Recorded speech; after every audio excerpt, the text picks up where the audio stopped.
It is week number 9 of the high school football season, and tonight, the Rebels of Willoughby South made the trek down south to Titletown to take on your two-time defending state champion, Chardon Hilltoppers. How you doing, everyone? Matt Jaworski, Ryan Radke with you as we get you set for this one.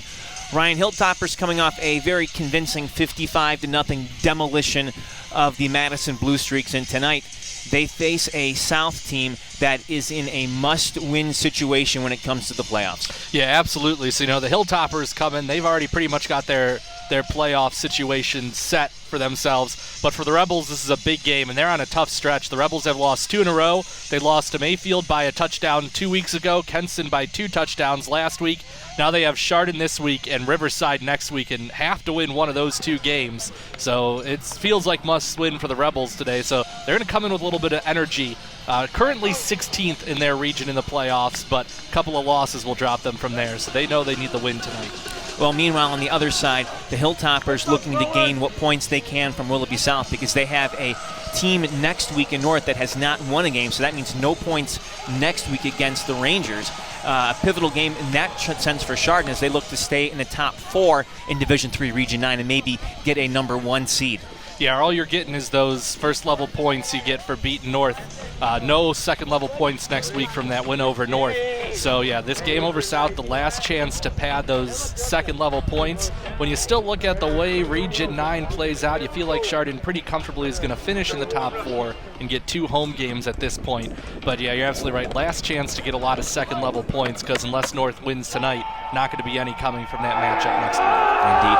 Well, folks, it is the final home game of the regular season for the Hilltoppers, and with that, we are going to step aside because it is senior night, and we'll have that next for you right here on GTV. The Chardon Hilltopper Gridiron Club, in association with GTV, proudly presents Chardon Hilltopper Varsity Football.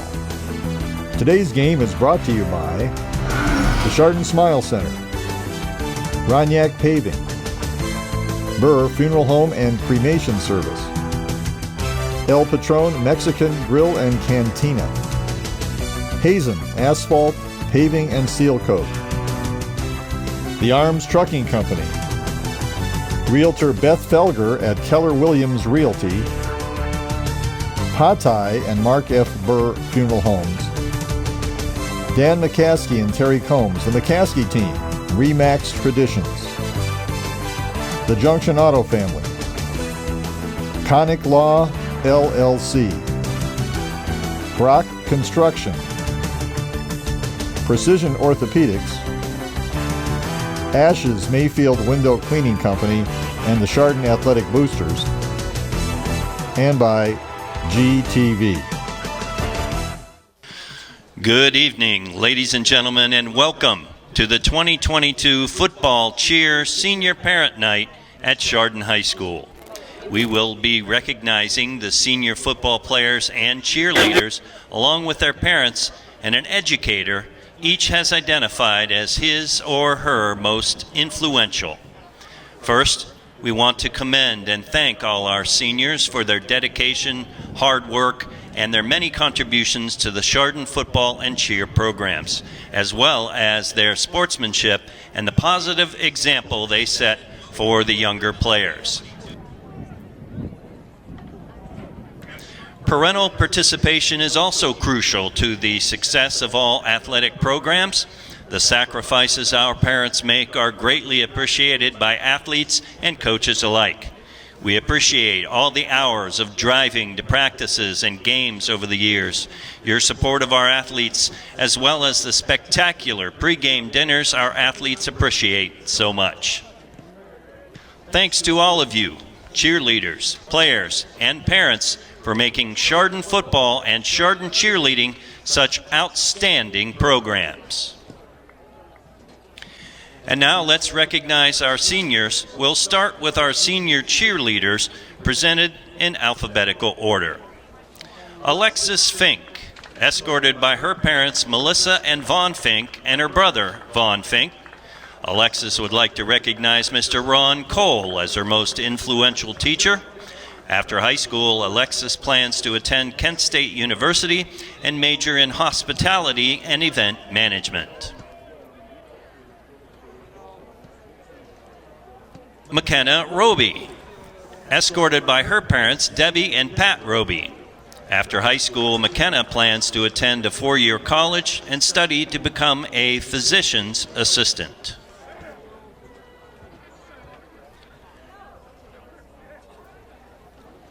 Maggie Slack, escorted by her parents, Amy and Shane Slack. Maggie would like to recognize Signora Karenki as her most influential teacher. After high school, Maggie plans to attend a 4-year university to major in marketing.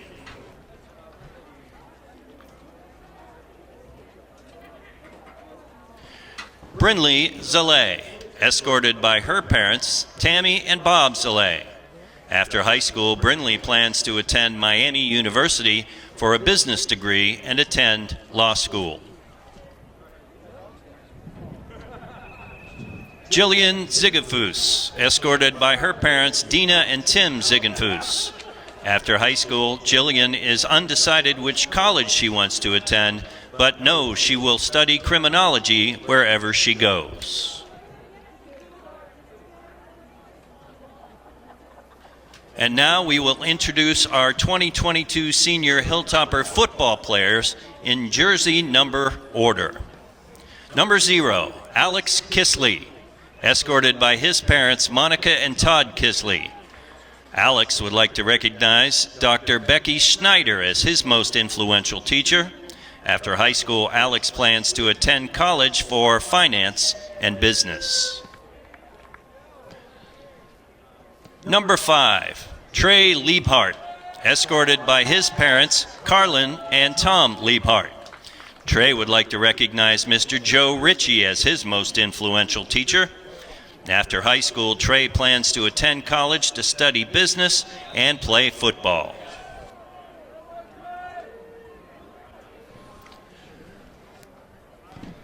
Number 6, Alex Henry, escorted by his mom, Sharon Mann, dad, Randy Henry, and stepdad, Dan Mann. Alex would like to recognize Mrs. Tara Kaiser as his most influential teacher. After high school, Alex plans to attend college and play football. He is undecided on what he will major in.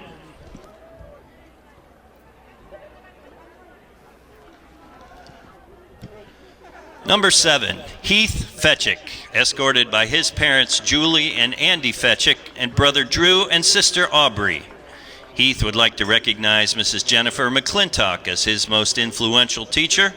After high school, Heath plans to major in medicine and play baseball. He is undecided on a college.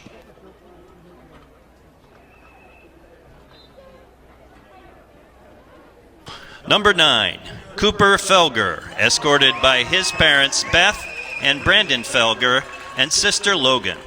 Cooper would like to recognize Signora Carrie Karenki as his most influential teacher. After high school, Cooper plans to attend Ohio University. He is undecided on his major. Number 10, Philip Colucci, escorted by his parents Sandra and Michael Colucci and sister Savannah.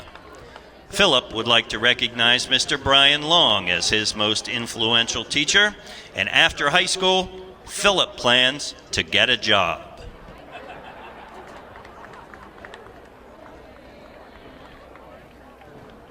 Number 11, Joseph Evans, escorted by his parents Don and Robert Evans. Joseph would like to recognize Mr. Mitch Hewitt as his most influential teacher. After high school, Joseph plans to study accounting or data analytics.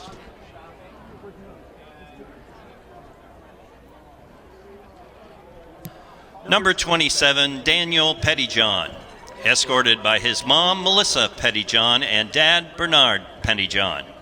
After high school, Daniel plans to attend college and major in architecture.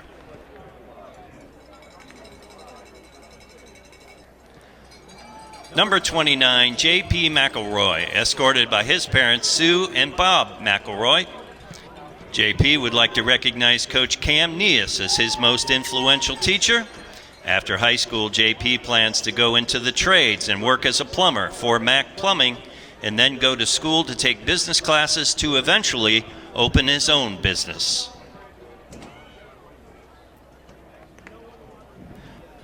Number 33, Zach Fay, escorted by his parents Jenny and David Fay. Zach would like to recognize Mr. Rob Meisen as his most influential teacher.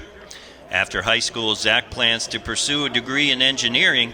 He is undecided what school he will be attending.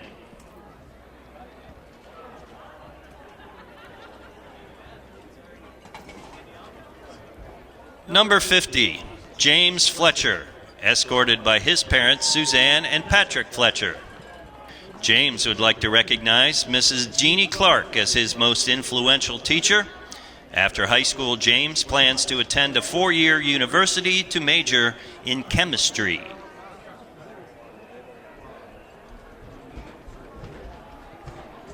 Number 51, Aiden Smith, escorted by his parents Danielle and Neil Smith and sister Gracie. Aiden would like to recognize Mr. Brent Hilston as his most influential teacher. After high school, Aiden is unsure of his plans.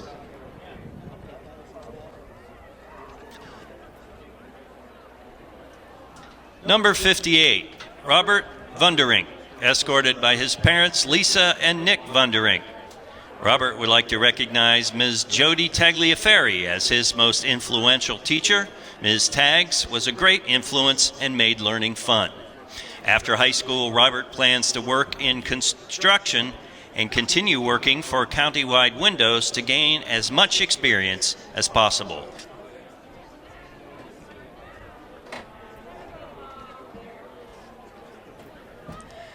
And number 78, Dylan Jenkins, escorted by his mom, Janie Lino, dad, Ray Jenkins, and stepdad, Frank Lino, and stepmom, Courtney Jenkins.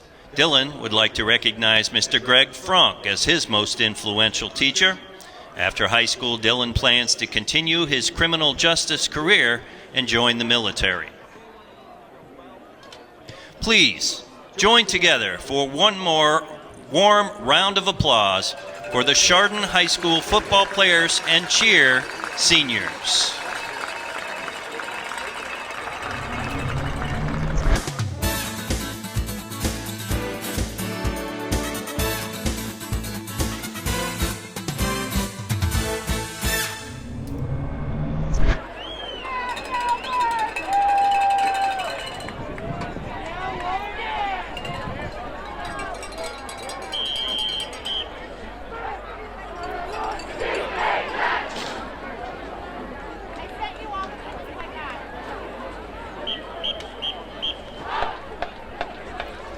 Good evening once again, ladies and gentlemen. Introducing the 2022 Chardon Hilltopper Marching Band. The band is being led onto the field by drum major Evan Kuhl. Thank you to all of the band parents for donating snacks and water this season, but a huge shout out goes to Elizabeth Fullerman for coordinating. We appreciate all your help.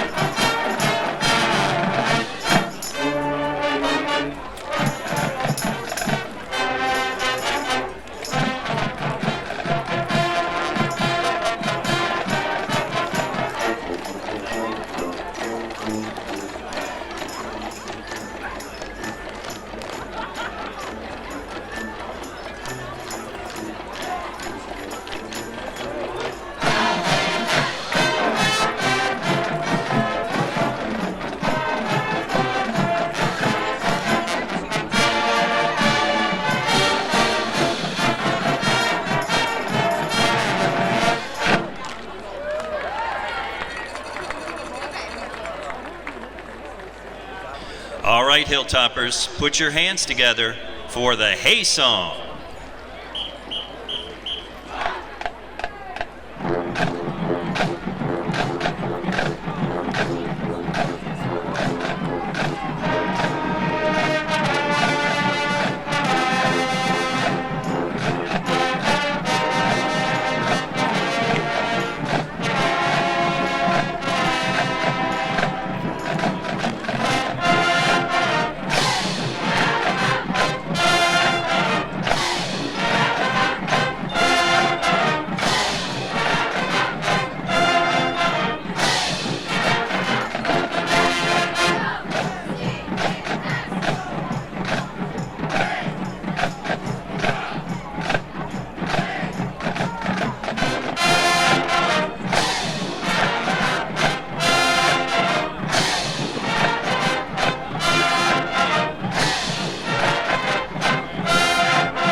Would you now please stand if you are able, and gentlemen, remove your hats as we honor our country with the national anthem and remain standing for a special edition of the Chardon High School alma mater.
Ladies and gentlemen, let's give a big round of applause for the class of 2023.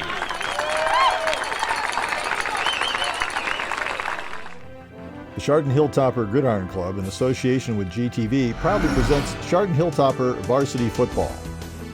Today's game is brought to you by the Chardon Smile Center, Roniak Paving, Burr Funeral Home and Cremation Service, El Patron Mexican Grill and Cantina, Hazen Asphalt, Paving and Seal Coat, The Arms Trucking Company, Realtor Beth Felger at Keller Williams Realty, Patai and Mark F. Burr Funeral Homes, Dan McCaskey and Terry Combs, the McCaskey Team, Remax Traditions, the Junction Auto Family, Conic Law LLC, Brock Construction, Precision Orthopedics, Ashes Mayfield Window Cleaning Company and the Chardon Athletic Boosters, and by GTV.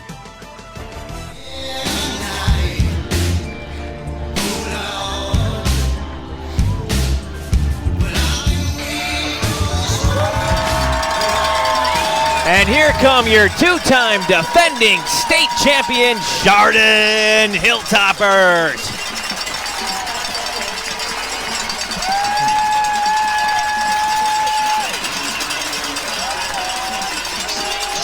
Well, Ryan, the boys in black ready for a battle tonight against the Rebels from up north at south, if that makes any sense to you.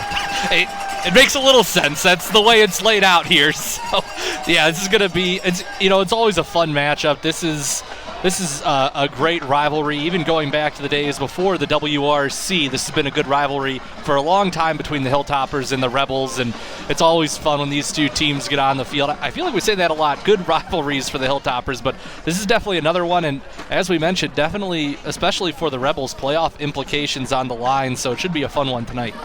Well, indeed, and you look at what the Rebels have done. They entered this one 4-4, 2-2 in conference play. Hilltoppers, of course, 6-1, 3-1 in conference play. That lone loss coming to the Riverside Beavers, and boy, Riverside looking very fine right now as they have that 7-1 record. And boy, Dave Boers and his company, they beat a very good Martinsburg, West Virginia team last Saturday, and they're steamrolling into the playoffs. Yeah, things are looking good for Dave Boers and the Beavers right now. They're in a tough region, but they're playing really well, and they're definitely going to be going in hot, which is the way you want to go in. Now, meanwhile, a team that I don't want to use the word hot because Mitch Hewitt would get a little upset with me about that, but their performance has greatly, how do I say this? They've gotten better. Which is what we've known from week one.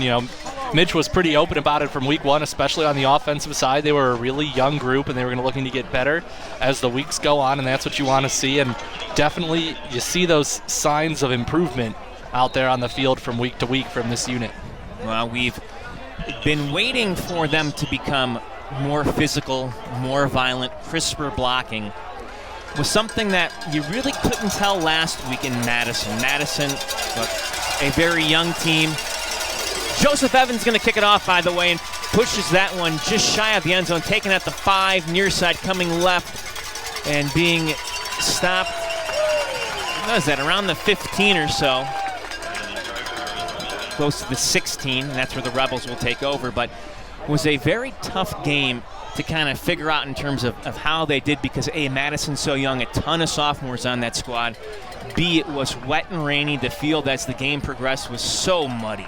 Yeah, and you mentioned it with Madison transitioning in a number of ways, not only their roster, but moving on to the CVC next year. So they're, as a whole team, in a transitory period getting ready for their new conference next year. So Colin Quinlan, the QB for the Rebels, under center. He's going to drop back to throw, stepping up in the pocket, going to flush out left side, a little bit of running room, and Quinlan across the 20, shy of the 25 before he's brought down by about 3 or 4 Hilltoppers. Alex Kisley, the first one in there, and good to see Kisley, Matt, back out there on the field for the Hilltoppers this week, and he immediately gets a tackle to get things started. Indeed it was, and Kisley missed a few games there, had a banged up knee issue. So 2nd down and 7. And they're going to hand it off, and boy, the Hilltoppers got there mighty quick. They were letting nothing going on there. That time the carry by Tyrone Singleton. Yeah, and you get a number of Hilltoppers all in there to get the stop. Singleton was able to step out of one tackle, but they were able to find him. He picks up a few yards, brings up 3rd down and 5. Before the game, Mitch Hewitt, and one of the guys he mentioned was the running back position. A lot of talented, skilled players for the Rebels on the offensive side. Quinlan claps his hand, sends Singleton in motion. He's being pressured. Felger got him and dropped him. Yeah, Cooper Felger gets right in there. When Coach Hewitt was talking about all those talented, skilled players, he said defensively they really needed to win the battle up front, and they do there. Cooper Felger able to bust through that line and get the tackle and loss of 2 on the sack, and it was a good start for this defense. Indeed, we didn't even get a chance to go over the defentive starters. No, they did it too quick. Just like took care of business too fast. Well, this is just like a repeat of last week against Madison. We're going to have to bring it to you in the next possession here. Now here's the punt by South, and Fetchick will pick it up at the 41, up to the midfield 50, left side 45, 40, and Fetchick can be gang tackled shy of the 35. Nice return there for Fetchick. Pick up solid yardage, get you into Rebel territory for your first drive. And yeah, Hilltoppers, they're rolling to start here, Matt. Indeed, some great field position, and it's what they want to see. They had it last week against the Blue Streaks. I believe only one, maybe two possessions started in their own territory in that game, so they'd like to keep it going. Alex Henry, the senior QB, leading his team onto the field. Henry going to be from the gun. Henry going to give it to Bruce, right side. Bruce running room, turns it up the field, near the 20. Bruce, the 10, makes another cut left side. Bruce in the end zone, touchdown Toppers! One play, you go 38 yards, and you say thank you very much, A.J. Bruce, and you got some great blocking there on the outside. Bruce was waiting for the corner. Good job there on the edge by the Hilltoppers, opening things up for A.J. Bruce to just run around the corner, and Chardon, on one offensive play, is into the end zone.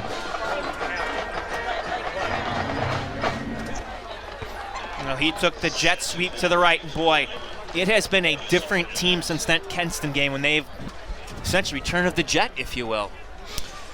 Yeah, and with that jet working, the offense is, really going in the right direction here. The jet is like the pass for this offense, and it sure opens a lot of things up. The PAT is good, and with 9:52 to play, the Hilltoppers lead 7-0. Well, tonight's special Cablecast is funded by your cable subscriber franchise fees, and we'd like to again extend thanks to all the GTV funding communities, including those not funding tonight's contest, for their year-round support. They are Chardon Township, the City of Chardon, Middlefield Village, and Munson Township. Thanks again for supporting GTV, and thanks to all our viewers for the support.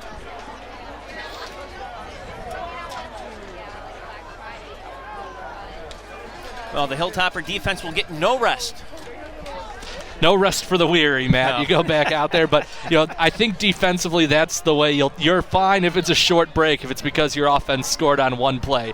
You're in fact excited to get back out there and keep the momentum going.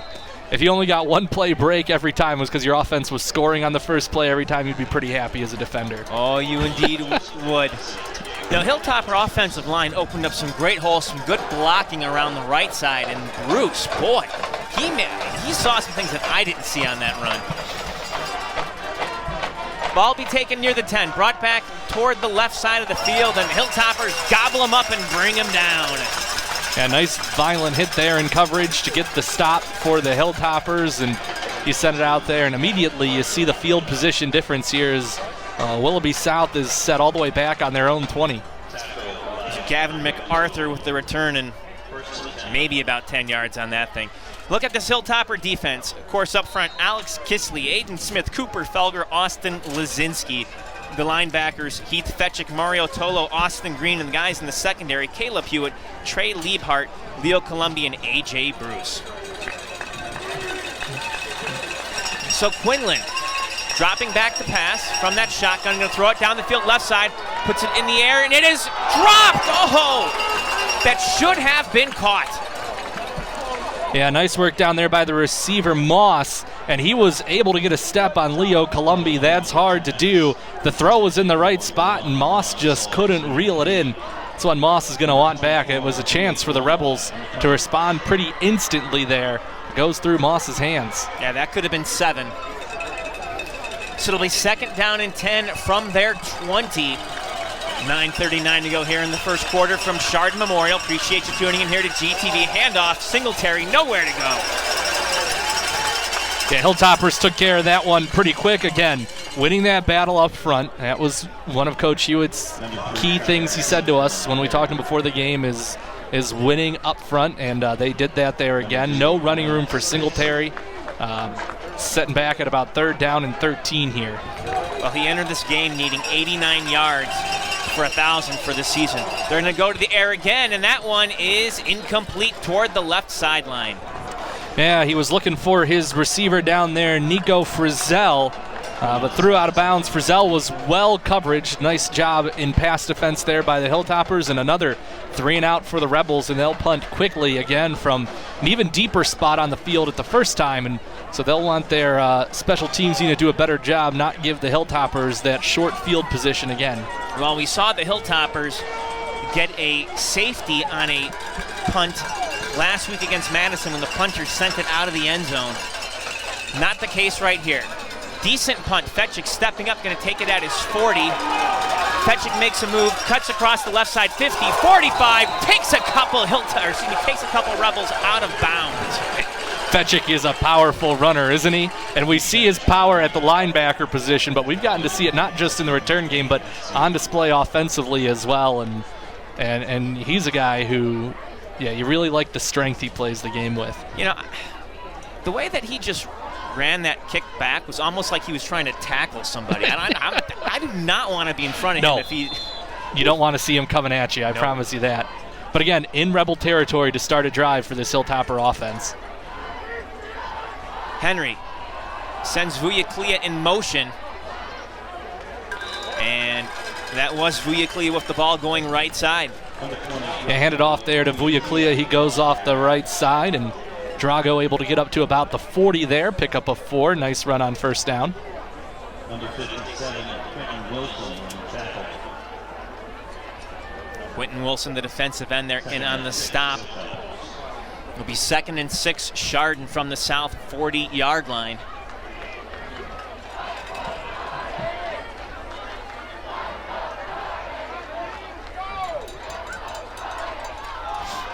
They'll fake it to Vuyaklia, and Henry has it. Running room, Henry! Close to the 20-yard line where he's tackled. And then little after contact by DeLon Moss, official's going to let it go. When you talk about earlier, you mentioned that the jet sweep has really started to get going the past few weeks. Look at how much it opens up for Alex now in the middle of the field. Early in the year, teams were really able to focus in on Henry, and they really limited some of those runs between the tackles. There's been a lot more open space for him because of the effectiveness of the jet sweep the past few weeks. So 1st and 10 from the 20. Henry going to pitch it out right side. It's caught.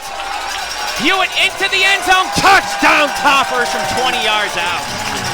Perfect route there by Hewitt. He's going to run a quick short route. He's going to stop and turn. He's going to be in front of the coverage. You're going to hit him in an open spot, and there's room for him to operate with, so he could pick his direction on the defender, and he just goes into the end zone for a touchdown. And, not a one-play drive, but a 3-play drive. I think you'll take that, and you're right back in if you're the Hilltoppers. Averaging about 1 touchdown every 2 plays.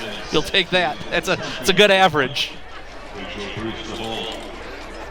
Evans out to line up this PAT. A.J. Bruce to hold. Good snap. Kick underway. It is up, and it splits the uprights. It is good. So it's 7:46 to play. Toppers lead 14-0. Well, hey, remember, you can not only get GTV on Roku and Apple TV, you can also get it on your cell phone. That's right, your iPhone or your Android. All you have to do is look for the Cablecast app in your store, and you'll have GTV on your phone. You could hear us wherever we go, the golden pipes of GTV.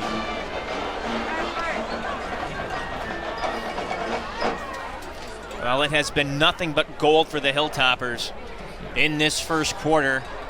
They are outgaining South 78 to -3 yards according to the scoreboard. Yeah, Hilltoppers are rolling right now. The Rebels came in at 4-4. We mentioned they were in a tough spot in their schedule. They got off to a fast start, and the Hilltoppers are very quickly putting this Rebels team out of it here, taking care of business at home. Chardon doing well to start. Now they are picking up where they left off last week against Madison. And it has been very crisp in terms of the play. And we had a chance to talk with Coach Mitch Hewitt prior to the game. Evans gonna kick that one very high, fielded at the 5, heading up to the 15, toward the 20. That time it was Moss with the return. But one of the areas of concern that's been kind of following this team around throughout the first 6-7 weeks of the season, leading up to the game against Madison, and again, that game was just real tough to tell based on all the amount of sophomores that they played. But it was, are they physical enough? And Coach Hewitt said he's starting to see that now during practice. And that's a good sign. Yeah, and you'd start to see that in a game like tonight. This is a Rebel team that's got some skilled players. If you can shut them down, particularly on the offensive side, that's a real sign of how far you're coming in that toughness category. Handoff Singleton, left side 30, spinning around 35 on his feet, 40 before he's pushed out of bounds. Hilltoppers looked like they were focused in on the air game right there, and then Singleton came out of the line with the ball. Yeah, a little bit of a delay handoff there for Singleton, and he was able to have some room, and it's the first real good positive play for the Rebels tonight as they look to respond and stay in this game early. 1st and 10 from the 44. They're going to pass it over the middle. Incomplete. Was looking for Bryce Figler. Trying the quick slant. We've talked about it. The best way to be effective against this defense is to get the ball out of the backfield quickly. So you just run a quick slant route there in coverage for the Hilltoppers, and they were able to get the stop. Nice coverage there. South with a 2nd and 10 from the 44. Quinlan from the gun, 3 receivers left, 2 right, going to hand it off. Singleton running room midfield, 50, 40, 35, and tackled shy of the 30 by Columby. Boy, he had a huge hole to run through. Well, you ran him off to that left side, so you lined up receivers out there, and you had them, take care of kind of the secondary, and you knew Chardon was going to be bringing pressure, so you just ran out around that pressure, and then there was plenty of running room for Singleton. It's a 1st down, and the Rebels are moving here on offense. South with the ball, 1st and 10 from the Hilltopper 31. Ball is caught by Moss, makes a nice move, picks up the 1st down, and is brought down close to the 16-yard line. Nice route there by Moss. Crosses pass with Frizzell, runs 3 defenders into each other momentarily, and able to find the window and put the ball right there was Quinlan. Another 1st down for the Rebels, and they're into scoring territory now. Well, for the first time since the Kenston game, the Hilltoppers facing a challenge defensively here. South, 1st and 10 from the 17. Quinlan, 3 receivers right, 1 to the left. Singleton in the back. And flags. I mean, the real obvious one was the receiver. I'm not sure if someone on the line left early first, but Moss definitely left his position early.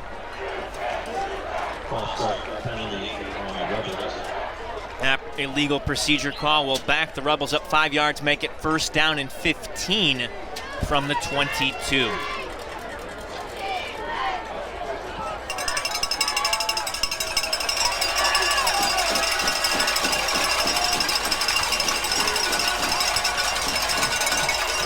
They pitch it off, and Singleton has the ball for it. No, he doesn't have it. It looks like the Hilltoppers come up with it. They do!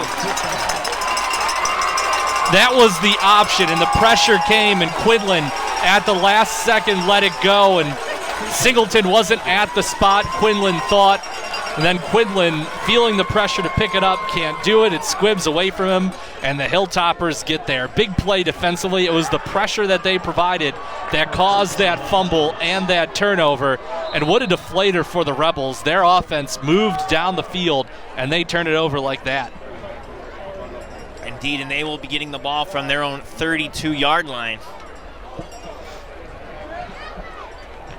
But that is a key for this Hilltopper team, is winning that turnover battle. They're up 1-0 right now.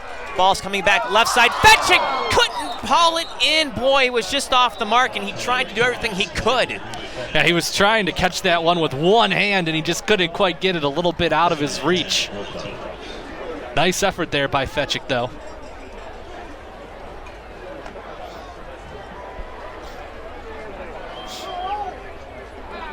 Well, for Chardon, it'll be 2nd and 10 from the 31. Fetchik remains in the backfield to the left of Henry from the shotgun. Bruce goes in motion. It's Alex Henry that keeps it, and Henry fighting forward up near the 40-yard line.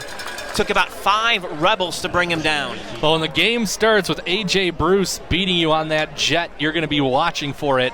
And so you had a bunch of linebackers start to run with Bruce, opened up space for Henry to get the Hilltoppers to a spot where that 3rd and 2. So, that incomplete pass ends up not making that big a difference as you're still on schedule at 3rd and short here to move the chains and keep this drive going. Now how about this? Already a couple Rebel defenders, hands on their hips, and we're just halfway through the first quarter. Fay gets it and plows through the line, picks up the first down on the fullback dive up near the 47.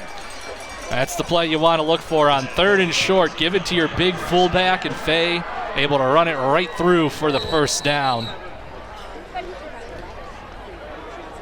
Will be 1st and 10 Toppers from the 46-yard line. And I don't think the defense is going to mind this if they take some time off the clock here and just continue to chunk up some yards.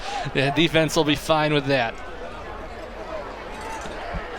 Henry, 2 backs, 1 to each side.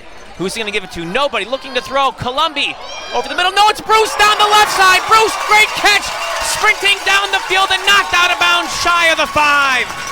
Big first down for the Hilltoppers. And that was a good look there by Alex Henry, because he sees Columbi briefly coming open, but there's safety coming. Looks down the sideline, sees Bruce has beat his corner. He's wide open, and Henry drops one right to him for the big pass play. And it's going to bring up 1st and 10 at the 11 now for the Toppers.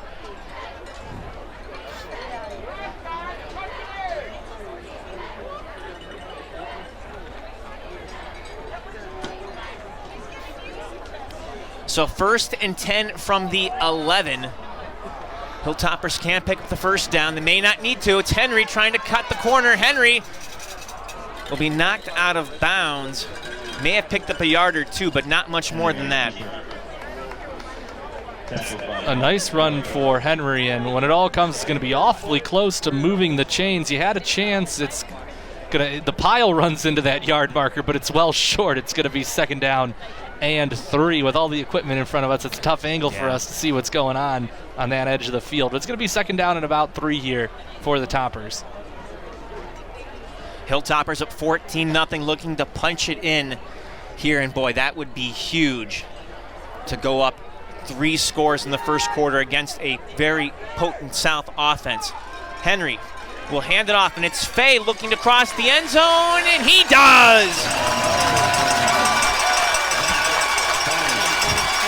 Well, Fay does a nice job on the fullback dive twice on this drive. On 3rd and short, he picks up a first down to keep the drive alive. Then they call his number near the goal line, and he's able to run it in for a touchdown.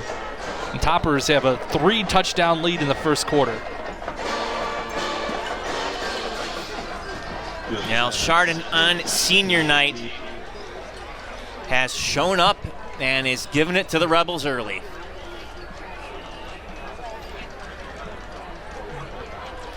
PAT splits the uprights. It is true. And with 3:34 to go here in the first quarter, Toppers now on top, 21-0. Well, Matt, make sure you check out GTV's website. There's all kinds of great features. We'll list some of them for you now. There's over 150,000 digital photos from years gone by, all available for free by right-clicking and saving to your computer. Of course, the 2 live streams of our cable channels, 1020 and 1025. You can watch either channel from your desktop or phone. Just click the link and you'll be connected. We have video on demand. The feature lets you watch any recorded programs whenever you want.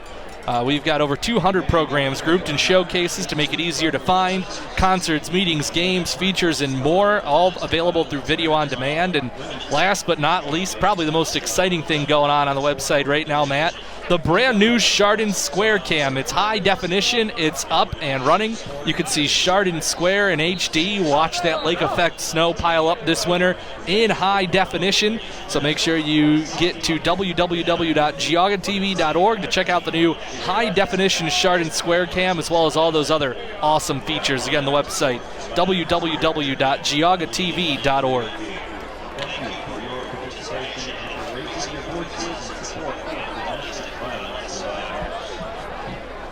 Well, off that penalty, the Hilltoppers will get to kick the ball off on the 45-yard line of South.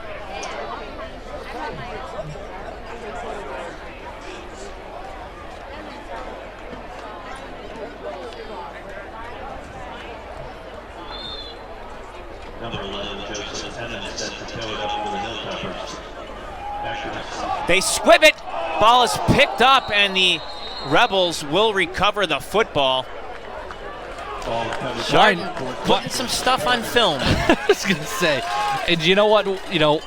Why not? You figure you need to practice that for some point. You got a 3-touchdown lead. You got a chance to put this one away early. Why not go for that one? Well, I also look at it this way: is these games, especially late in the year, the video tends to be seen by a lot of schools. It does. So putting something like that out there is going to, in the back of a coach's mind at some point in time. Going to remember they saw that. Indeedy. Of course, what they're going to be seeing from this one is some crisp Chardon blocking up front and a ferocious defense that has already forced one South turnover. Quinlan going to go to the air, feeling some pressure, stepping up in the pocket, taking off, cutting left side 40. 45 midfield to the 45, and down near the 35 of Chardon. A huge run for Colin Quinlan. Well, pregame, Coach Hewitt talked about those playmakers in the past 2 drives. Those playmakers are making plays, the big plays, starting to pile up for the Rebels. They don't have any points yet because of that fumble, but that's another one. Quinlan quickly surveys the field. Of course, good coverage downfield by the Hilltopper secondary, so he just takes off and picks up a lot of yards. Well, entering this game, he had run for 575 yards. Looking to throw it this time over the middle, is caught close to a first down. Where will they spot this one is the question. Was Figler who made the reception. Again, quick action on the offensive side of the ball. That's a quick slant. You pick up 9 yards. You look at the play they fumbled on the last drive. It was an option. That play takes a long time to develop. The Hilltoppers were able to blow it up. Rebels getting the ball out of the backfield quickly for the most part on these last 2 drives, and they're moving the football. Toppers showing blitz. They're going to hand it off. Singleton, nowhere to go. Too many black jerseys around him. Boy, pick your choice of who brought him down. Yeah, Hilltoppers dial up the pressure there, and they're able to get in there and get the stop. Loss on the play of a couple of yards, so good luck there by the Hilltoppers, and good work on the defensive side. Just bring all that pressure and don't let Singleton get out of that backfield. Now South going to take their time now, facing a 3rd down and 13. Excuse me, a 3rd down and 3, I beg your pardon, from the 28. They're probably in 4-down territory, so they got a couple of plays to play with here. Quinlan feeling the pressure, dumps it off. It is caught. First down, left side, spinning around 20. And that is about it. Big first down for the Rebels. Nice catch by Terrian Singleton. Yeah, that was a nice route by Singleton. Bruce is trying to argue that Singleton might have shoved him a little bit. Singleton faked like he was going to drag across, then instead went back to the sideline, and he got a lot of space on Bruce. It's a first down, but you could see Bruce there pleading with the official that there was a push-off there. He did not get the call. Younger brother of the running back, Tyrone. Quinlan going to keep it himself and run. He's caught by the jersey! Nowhere to go. The Hilltoppers defense stops him on first down. Just don't, you're exactly right, just don't let him go. He was going to try to do the same thing he did earlier, where he quickly surveys the field on that quarterback draw and he takes off. But I believe it was Kisley who was able to grab the jersey. You know, there's a seamstress somewhere who says, no, don't do that. It's too painful. Quinlan looking to throw over the middle. It is. Do we want to make a signal? I guess caught. Well, the far sideline official says incomplete. The near sideline official said nothing. They spot the ball, though, as it's a completion. So we'll go with that. So nice catch by Moss, and he picks up a few yards. I was going to say the far side official is actually the one who could see that play, and he didn't call it. The near side official was looking at Singleton's back. He kind of made the incomplete signal. Regardless. 3rd and about 7. Quinlan over the middle. It is going to be caught for a first down. Still on his feet. Figler racing toward the end zone. He's not in. These are really good routes the Rebels are running right now, Matt. Again, as Figler is able to just make a movement. You hear a lot of people upset. They think there's push-offs. Figler able to fake like he's going to run over the middle, get himself open on the outside, and it's 1st and goal. 1st and goal from the 1. South looking to respond. Singleton has it toward the line. No. It is so tough to gain a yard against the Hilltoppers. It is, and that's the way the first quarter will come to an end. The Rebels watched that play. They wanted to get that feeling of getting that touchdown on the board in the first quarter. They're going to have to wait until the beginning of the second and face a second and goal at the 1. With that, we're going to take a timeout here on GTV. The Chardon Hilltopper Gridiron Club, in association with GTV, proudly presents Chardon Hilltopper Varsity Football. Today's game is brought to you by the Chardon Smile Center, Roniak Paving, Burr Funeral Home and Cremation Service, El Patron Mexican Grill and Cantina, Hazen Asphalt, Paving and Seal Coat, The Arms Trucking Company, Realtor Beth Felger at Keller Williams Realty, Patai and Mark F. Burr Funeral Homes, Dan McCaskey and Terry Combs, the McCaskey Team, Remax Traditions, The Junction Auto Family, Conic Law, LLC, Brock Construction, Precision Orthopedics, Ashes Mayfield Window Cleaning Company and the Chardon Athletic Boosters, and by GTV. Well, we return to action here. Chardon Memorial will be second and goal from the 1 for the Rebels. Matt Jaworski, Ryan Ratke with the appreciation being a part of this one, week 9 of high school football. Singleton trying to bounce it outside, tries to make a cut. He can't do it. Was strung out. And again, the Hilltopper defense gets another stop there. Now the Rebels aren't able to clear the edge there, and they can't get any room for Singleton to turn and head upfield, and eventually he runs out of room and he gets tackled. And so the Hilltoppers now have a chance to get a big defensive stop, and it would be already being down 3 touchdowns. So it'll be interesting to see what Coach Duffy wants to do. You might be thinking 2 plays to score a touchdown here. Third and goal from the 4.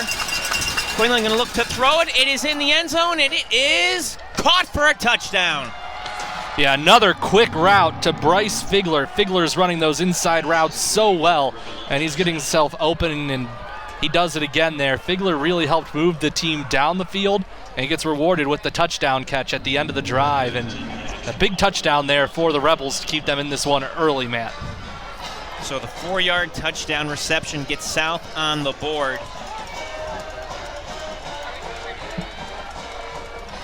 And now out to attempt the PAT is Thomas Funk. Kick is up, and it is good. So with 11:19 to play, Chardon still on top by a 21-7 count. Well, hey, high school sports are just a part of our programming lineup on GTV. Our coverage continues all year long for Cardinal, Notre Dame Cathedral Latin, and Chardon sports. We've begun our 27th year this fall. Check out channels 1020 and 1025 and the GTV website, www.geaugatv.org, regularly for replay dates and times. Also, don't forget the community and school bulletin board services provided 24 hours a day on GTV 1020 and 1025. Again, www.geaugatv.org for details.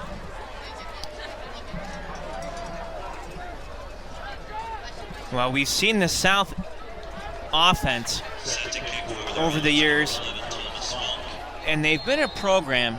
It's been a program, Ryan, that has produced some outstanding quarterbacks, some legendary running backs, and this group looks good too. Hilltoppers, the first time tonight, returning a kick, and they get it across the 30, left side 40, toward the 45, and a great return by Caleb Hewitt. Now we'll wait and see what these flags are for. 2 of them are thrown. Indication probably being against the Hilltoppers. May explain why Caleb had some running room. Wait for the official call here. And that is holding against the Toppers. So we'll see where they spot this ball for the line of scrimmage. Looks like Hilltopper's going to start around the 30-yard line.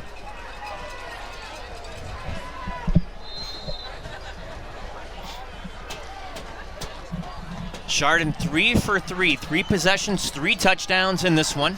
We essentially begin the second quarter here. Henry from the gun.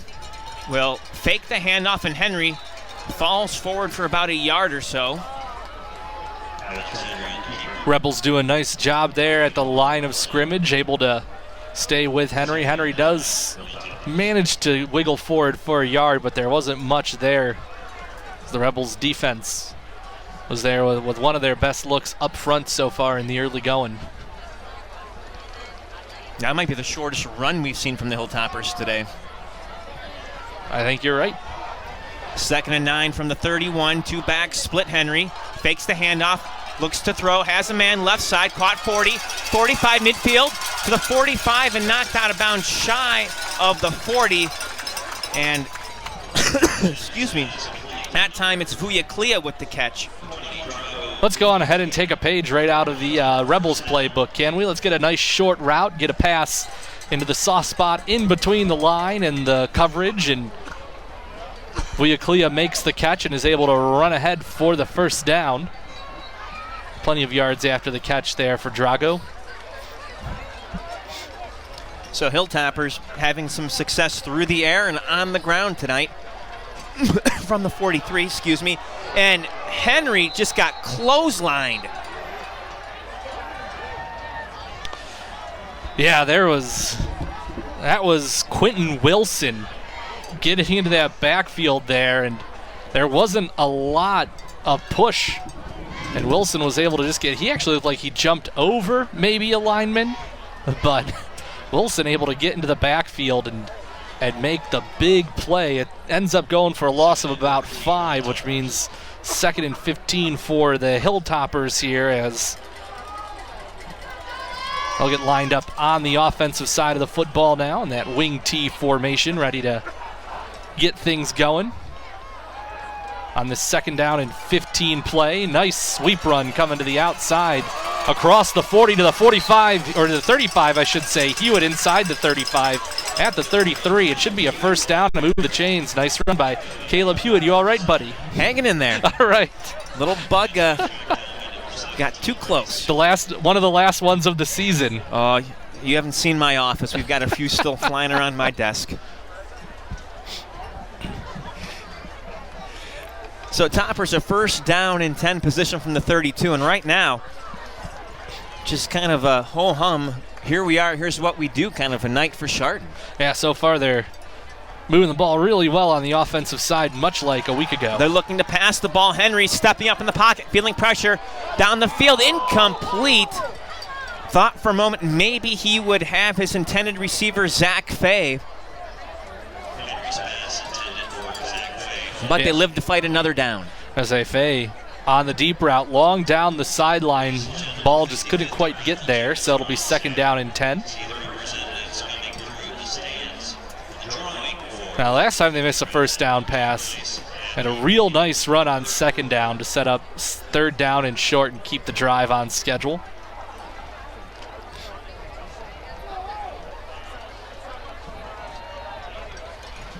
Neil Columbi going to go out wide to the left. Bruce goes in motion. The give is to Henry, who put it on the ground. Loose ball. They're still fighting for it. The Rebels say they have it, and it looks like they do. Yeah, that ball got away from Alex Henry. It hit the turf, and as he was falling, it took an unfortunate bounce right into the arms of the Rebels. So looks like Christopher Miller picked it up. Hilltoppers recovered a turnover earlier in this half. Now the Rebels recover a turnover, and the way they've moved the ball offensively the past 2 drives, Matt, all of a sudden the Rebels get the football back with a chance to close this to a 1-score game here in the 2nd quarter. And they're just going with that quick offense. They're not letting things happen in the backfield very long. Quick decisions. Quinlan getting rid of the football quickly. From their own 28. 3 receivers left. They're going to hand it off Singleton, and Singleton wrapped up and dropped down. Very little gain on that run. But you bring up a good point, and it's something that we saw early on in the year, and First Baptist took advantage of it, and Riverside certainly did. And it's QBs getting the ball to playmakers in space quickly to negate the speed and to negate that defensive line. Yeah, and everyone, Mayfield and Kenston did that a lot in their games too. You have to have the athletes to be able to execute that. And as we mentioned, the Rebels have a lot of athletes at skill positions. If their offensive line can hold up throughout the course of 4 quarters against this Hilltopper defense, there's another illegal procedure. That's going to go back 5 yards. Quinlan kept wanting Gavin MacArthur to go in motion, and MacArthur really didn't want to, but finally did. Well, when MacArthur finally went in motion, Singleton, who was split out on the far side, he actually moved. So whatever was going on with the miscommunication there, eventually someone else moved too, and those 2 receivers moving get the flag thrown. 2nd and 15 now from the 23. Looks like the same play. They're going to dump it out. Ball's tipped up in the air, and is it nearly picked off? The Hilltoppers say they do. The near sideline official says it's an interception. Well, they're going to discuss it here. I believe it's Fetchick who has the football. I mean, you can't screen to the Hilltoppers what you're going to do, and they screened that play. And so, of course, Chardon is just jumping. They got a lot of ball hawks down there. Fetchick thinks he had it. I don't know if he's going to get the call. Hey, he's a catcher in the baseball season, so he can, He knows how to frame it. Let's put it that way. Exactly. Did he frame that one up enough? As the officials are discussing, and they are going to give it to the Hilltoppers. An interception for the Hilltoppers, and a nice response. The defense picks up the offense after the offense turns the ball over on the fumble. Fetchick comes back and is able to get. And it'll be interesting to see if they consider that a fumble or an interception. Was that a forward pass or not? That'll be up to the scorekeeper up in the press box. Awfully close. It was right on that border. Scorekeeper or your neighborhood reporter, either or. Or we could just go with whatever Matt calls it. Matt, what are you calling it? I think a pick. All right, it's a pick. That's what we're putting down. So Toppers will start the ball from the south 12 after that. I mean, I have no reason to believe it did not hit the ground. I'll put it that way. So here comes the Chardon offense from the 12 of South. Wind's starting to pick up a little bit here. Henry looking to cut around the left corner 10. Check that he didn't have the ball. Yeah, because that could have been the source of that long discussion, is if that ball did in fact hit the turf, perhaps all the officials agreed the ball hit the turf, and they were discussing, was it a forward pass or was it backwards? And that could have been what that whole discussion was. It's a very good point, because if it went backwards, it is a lateral in the line ball. And that would have been a fumble, yep.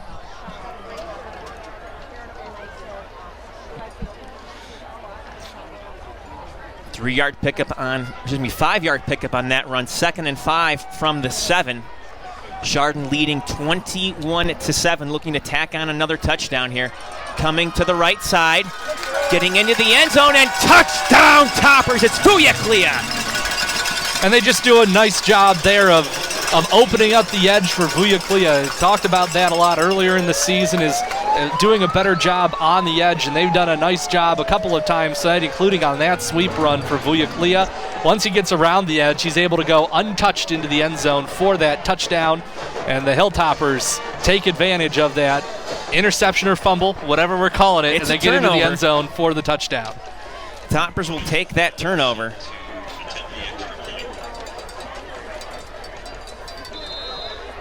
For WeWereAthletes, that's a 2nd touchdown of the season.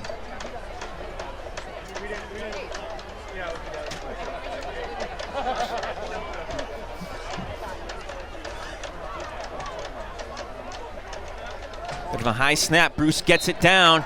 Kick is up, off the scoreboard, and good. That's number 3 off the scoreboard this year. All right, Matt, the official stat keeper of kicks off the scoreboard, says that was number 3 on the season. Well, remember, you can follow GTV on Twitter for the latest replay news and other important information, so just go on ahead, give us a follow, and you'll have all the latest, including the official count of kicks that have hit the scoreboard this year. Yeah, close enough. By the way, 6:23 to go here. Toppers up 28-7, and they have looked good on both sides of the football tonight.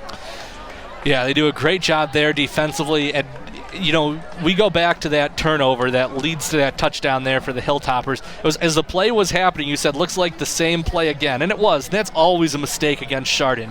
Fetchick knew exactly what was coming after seeing that the first time, and he didn't make a play at a defender. He made a play at the football, and he just jumped right in front of that football, caused the turnover, and the Hilltoppers very quickly able to score on the other end. Well, for Willoughby South, this game, at least they entered this game saying it's a must-win for us. And boy, they find themselves down now 21 points midway through the second quarter. Yeah, one of these two are, I mean, if you get a win, you're in.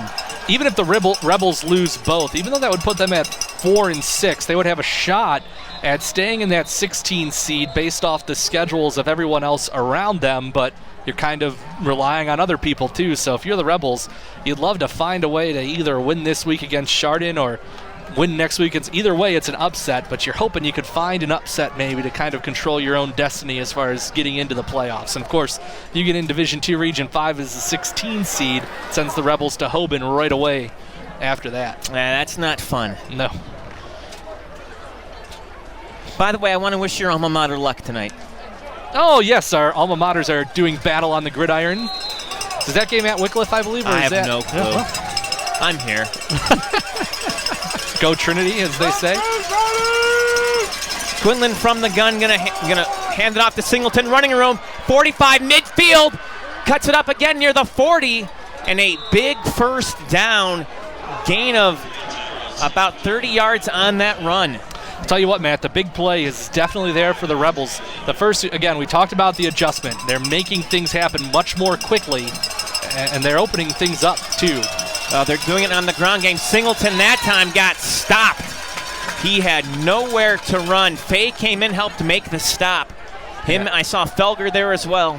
Yeah, Caleb Hewitt came in late also. As again, we talk about the ball hawks on this team. That goes for a big loss, and that's the risk you run. If you look at how they're and they've even had Singleton split out before, they're just going with 5 down. They figure we're going to get rid of the football quickly enough, and so only 5 down linemen, and it enables them. They fake the handoff to him. Quinlan stopped in the backfield, and he's sacked. Kisley, welcome back, Alex.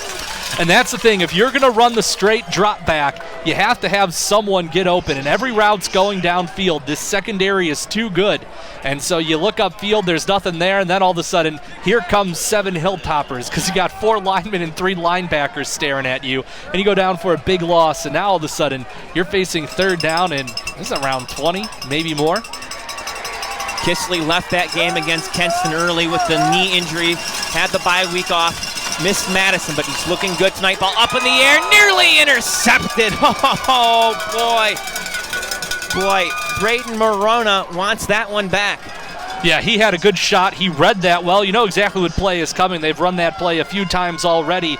Again, trying to get it to Figler, who's had great work on the after the catch, and you're hoping Figler gets to a spot where he's sort of in between the coverage and the blitzers, but right there and able to make a nice play on it was Maruna to knock it down. Could have intercepted it, but he did the job. Job A is to knock it down. Don't let that pass get complete, and he took care of business there. And on 4th down and 22, Willoughby South going to bring out the funk. You've been waiting all night for that one. Oh, yes, I have. Flag on that play. Wonder if he's heard that one before. Probably. We're going to back him up 5 on the illegal procedure call. And they got that big play from Singleton to open things up, and then they ran back into the Hilltopper defense, and now all of a sudden they're facing a 4th down and about 25 here. They're punting anyway, but still an idea of how quickly this turned on the Rebels. Funk sky-high punt that will eventually start to bounce toward the Hilltoppers and come to a stop near the 19. Well, Funk got a nice roll on that one, Matt, because initially it looked like maybe it hit the side of his foot. Didn't look great, but it hits a spot and it just takes that roll. And it's the type of roll, it's funny, you were on a grass surface last week. I was at Cardinal grass surface as well, and we're used to these turf surfaces now. The ball hits the turf and it rolls, but you get out to those grass surfaces, the ball hits the turf and it just hits something and it dies and it stays in the spot it lands. But you get nice rolls on this turf especially. With all due respect to the folks at Madison, it ceased being a grass field early in the first quarter. It was I don't want to say mud, but just spongy at best. It was good old-fashioned Northeast Ohio football is what it was. Indeed, the way football was meant to be played in the rain. Bruce on that carry, not much toward the left side. But, it is kind of sad in a way. Madison tonight playing their final game in the Western Reserve Conference. Yeah, so the one thing it does is it will even things up so there won't be any more mid-season bye week in your conference schedule. With Brush leaving a couple years ago, the Hilltoppers have had a game to fill in the middle of their conference schedule, so it'll be nice. The first 4 games will be non-conference, then you'll be into conference play the rest of the way. Henry going to keep it himself, looking for an opening as he tries to bounce out right side near the 25. Picks up a few yards there on that run. Will be 3rd down and about medium. Sorry, I should say the first 5 would be non-conference, and you'd have 5 conference games left after that, as there will be 6 teams in the WRC next year. I can do math, I swear. You're a communication major, stop it. Yeah, I can't do math. Henry going to be credited with a little bit longer run than I thought. He'll have a 3rd down and 2 to work with from the 27. They'll give it Bruce, right side, picks up the 1st down. Bruce out near the 37, move the chains. And that side was so open for Bruce because they've run the fullback dive so effectively tonight that they fake the fullback dive and you see everyone tackling Fay. Ball gets handed off to Bruce and there's no one off the right side, and he's able to have enough room to pick up the 1st down and move the chains. This is definitely an offense that's clicking on all cylinders right now. Toppers going to the passing game. Toward the left side, man open down the field. Oh! Nearly a leaping, diving catch by Liebhardt. He needed another step or 2. Yeah, I mean, Trey... That would have been spectacular. Trey runs a great route there, gets ahead of the receiver. Henry does a nice job to lead him to the football. It's just a little too far out in front, and Trey can't quite make the spectacular play. Now, Hilltoppers have had some success through the air tonight.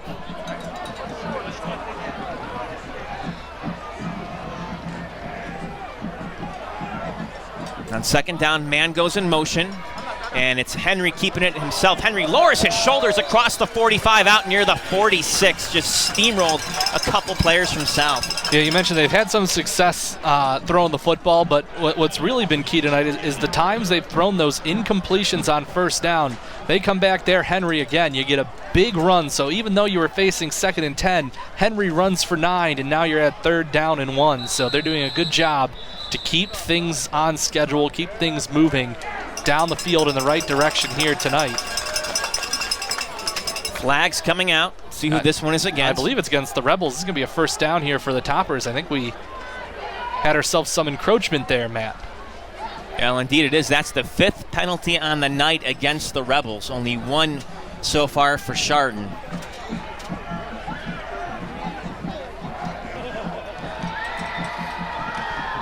Henry bouncing out right side, 40. Henry, 1st down across the 35. He runs around a Heath Fetchick block there. Fetchick just threw a great block, and he didn't let that guy off the block, and able to run around it there was Henry. Plenty of room for a 1st down. Nice job there by Heath Fetchick to open up that corner for Henry to run through. From the 33, from the gun, Henry. Quick pass just over the top of Columbia's arms. Boy, outstretched. Yeah, Columbia is open there. The ball just came out a little high. Might have been a touchdown for Columbia. There wasn't much in front of Leo. The pass came in just a bit high. Toppers all 3 timeouts remaining, by the way. 1:30 to go here. Will be 2nd down and 10 from the 33. For a game that has had 5 touchdowns already, this first half is moving at a pretty good pace right now, Matt, as we're already down to 1:30 left. Henry looking left side to throw, incomplete for Bruce. Nice coverage there by Miller. With Miller's coverage there wasn't much of a spot for Henry to get the football to. The senior Noah Miller does a nice job out there for the Rebels. On a tough receiver to cover. Now they may go back to the running game here. You're in 4-down territory, so you got 2 plays to play with here, and again, 3 timeouts.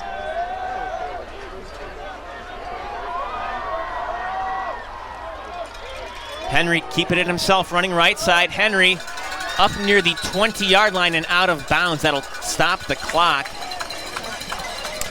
Again, he gets behind Fetchick. And now a late flag. I'll have to see what that is, but it's a nice run by Henry as he gets behind Fetchick and Hewitt there. Also downfield blocking for him there was Charlie Brock. They do a nice job, but I don't think the Rebels are going to get to keep that play, Matt. Hilltopper's not looking happy. Offsetting penalties. So they're going to have to replay that one from 3rd and 10.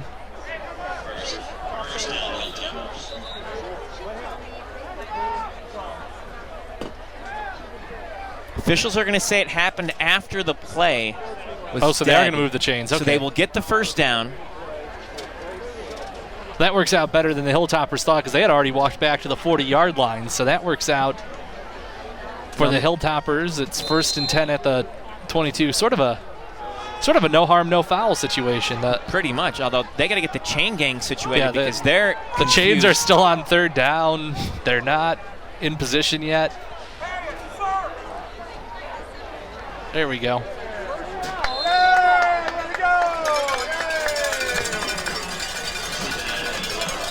Coach Hewitt doing his thing on the sidelines there. 1st and 10 from the 22. Henry going to throw it. Yes, it is caught. That will be close to the first down. Nice catch by Hewitt. Caden, did he get it?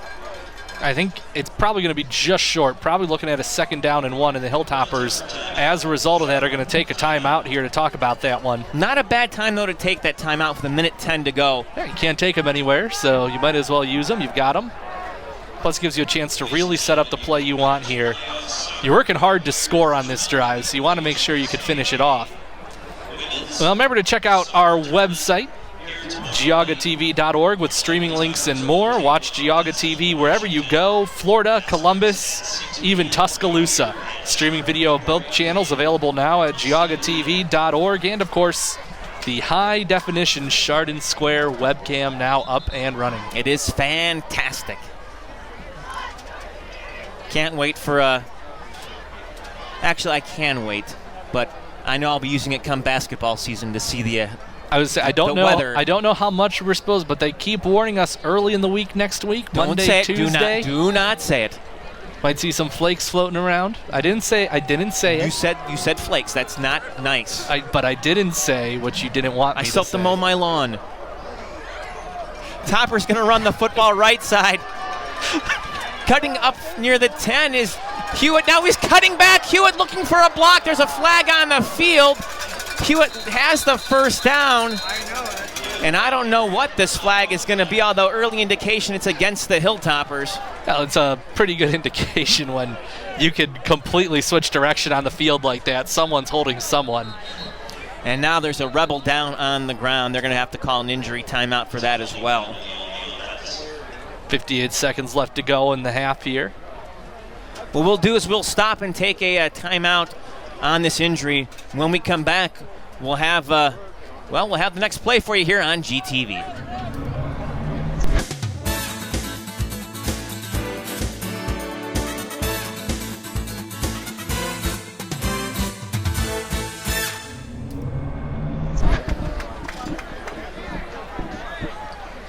Jason Panich, unfortunately, needing some help to get off the field. But the trainers and his teammates able to help him off. So Hilltoppers will have a 2nd down and 8 from the 20 after that penalty. Henry tucking it looking to run, hops over one Rebel, falls forward right side, gains a few yards there. It's 3rd down and short, and now another Rebel on the ground. Well, I like the decision there by Henry. Fetchick throws the block, and he runs inside of it. Good decision there by Henry. More room on the inside of that block than the outside to operate, and he's able to pick up about 7 yards and bring up 3rd down and 2. So I like that decision by Alex Henry. Now the Hilltoppers, unfortunately, will benefit from this injury timeout here. You hate to see in 2 consecutive plays 2 guys go down. For Chardon, Ryan, when you look at this, you're on the brink. You're sitting right now on the 14-yard line. You have 44 seconds left to go. You really want to get this ball in the end zone here before halftime when you do get the ball back to start the 3rd quarter. Yeah, you've driven this ball all the way down the field. The entire way you've operated on this drive, it's to score this touchdown with no time left for the Rebels. So you definitely want to finish the job, and what you're trying to set up is, you're trying to get yourself to that running clock quickly in the second half. If you can score here, it's a 28-point game. You go to the locker room, come out, you get the football, you march down the field, and then you're in a running clock situation. So the Hilltoppers are aiming for that right now, as I believe that is Quentin Wilson, number 57, that the trainers are still working on down there for the Rebels. While they're working on him, Alex Henry is having his helmet worked on the sideline over here. Well, we've talked about how they probably need 3 or 4 straps or something to keep that helmet on, because Alex Henry's helmet, you always allude to Jose Ramirez. Well, I saw Josh Naylor's helmet come off a couple times today. So, well, the problem is he will not be out there for this play. It's Trey Liebhart who will be at QB.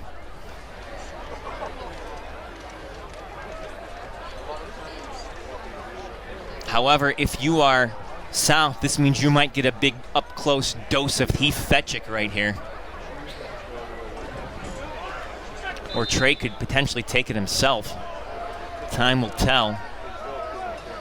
Send a man in motion. Trey on the run, up the gut, and Trey picks up the 1st down out near the 7-yard line. They'll move the chains, and Henry going to come back in after that 1st down run. I mean, Fetchick is just doing a great job blocking in front of these runs tonight. There's, again, Fetchick able to throw a big block down on Jordan Ivey. Liebhart able to run inside of that. 25 ticks left.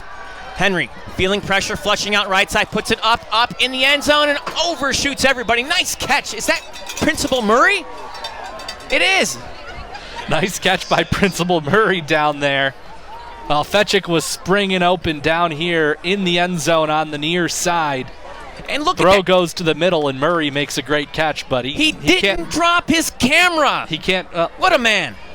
He can't. Unfortunately, he can't get points for that, but it was a great play by Murray. Oh, no, you get style points for that, hands down. Camera strapped on his chest, another camera in his. That was one-handed. Who says he can't still play? 2nd and goal from the 7. They're going to keep it right side. Touchdown, Alex Henry. He just took care of it himself. Henry runs around again. Another block by Fetchick. Not just Fetchick, though. Other guys in front of that run putting blocks. And Henry able to run through there, get into the end zone for a touchdown.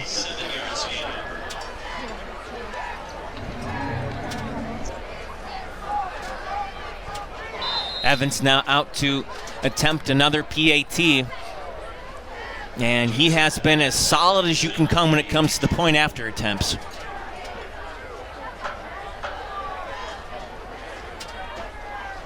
Bruce the hold. The kick is up. It is underway. And it is good. 12 seconds to go before the half. Chardon on top, 35-7. Well, please remember, nonprofit organizations from our funding communities can send us their announcements of interest at GTV. P.O. Box 336, Chardon.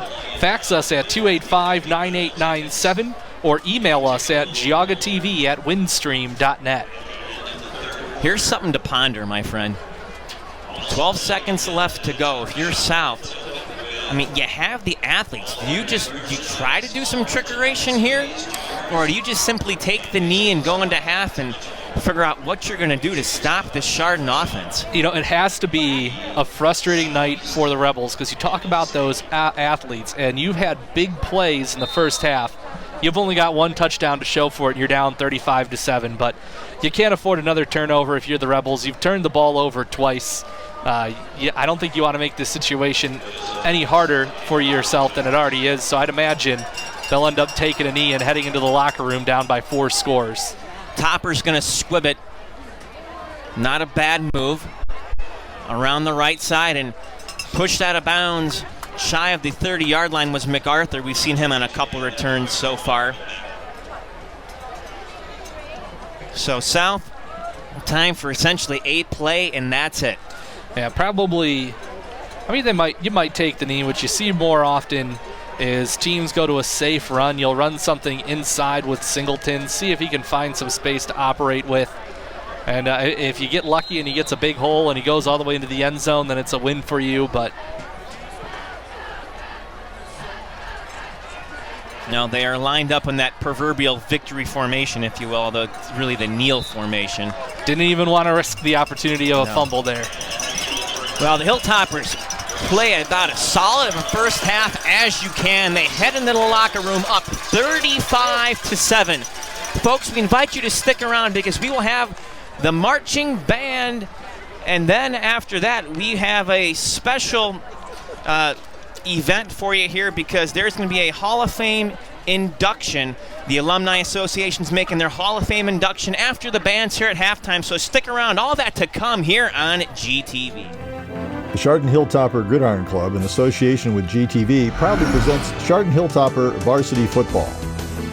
Today's game is brought to you by the Chardon Smile Center, Roniak Paving, Burr Funeral Home and Cremation Service, El Patron Mexican Grill and Cantina, Hazen Asphalt, Paving and Seal Coat, The Arms Trucking Company, Realtor Beth Felger at Keller Williams Realty, Patai and Mark F. Burr Funeral Homes, Dan McCaskey and Terry Combs, the McCaskey Team, Remax Traditions, The Junction Auto Family, Conic Law LLC, Brock Construction, Precision Orthopedics, Ashes Mayfield Window Cleaning Company and the Chardon Athletic Boosters, and by GTV. Good evening, ladies and gentlemen. Introducing the 2022 Chardon Hilltopper Marching Band. The band is being led onto the field by Field Commander Charlotte Johns. The Hilltopper show this evening features some classic oldies from the 50s and 60s. Well, it's 1 for the money, 2 for the show, 3 to get ready. Now, go Cat Go. Originally recorded by Carl Perkins and made famous by the King of Rock and Roll, here is Blue Suede Shoes.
Our next selection features our fabulous Topperettes in a tune that will have you dancing in the aisles. The Beatles only did 2 takes of this recording, and the first take made it to the album. From February 1964, here is Twist and Shout.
A classic from 1963. You're sure to recognize this fun tune, which features our powerful percussion section, magnificent majorettes, and senior Phoenix Delaria on bass. Get out your surfboard and pretend you're on a beach. Here is Hoo-Hoo! Wipeout!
Chardon High School Fight Song.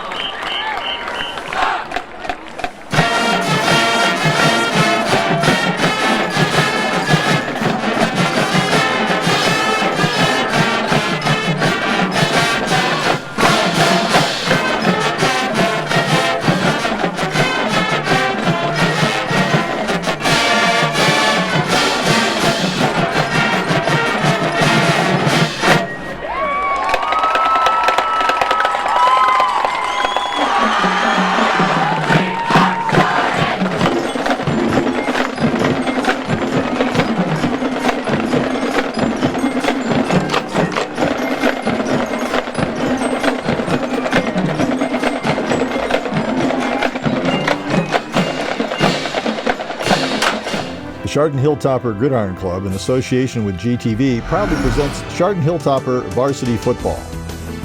Today's game is brought to you by the Chardon Smile Center, Roniak Paving, Burr Funeral Home and Cremation Service, El Patron Mexican Grill and Cantina, Hazen Asphalt, Paving and Seal Coat, The Arms Trucking Company, Realtor Beth Felger at Keller Williams Realty, Patai and Mark F. Burr Funeral Homes, Dan McCaskey and Terry Combs, the McCaskey Team, Remax Traditions, the Junction Auto Family, Conic Law, LLC, Brock Construction, Precision Orthopedics, Ashes Mayfield Window Cleaning Company and the Chardon Athletic Boosters, and by GTV.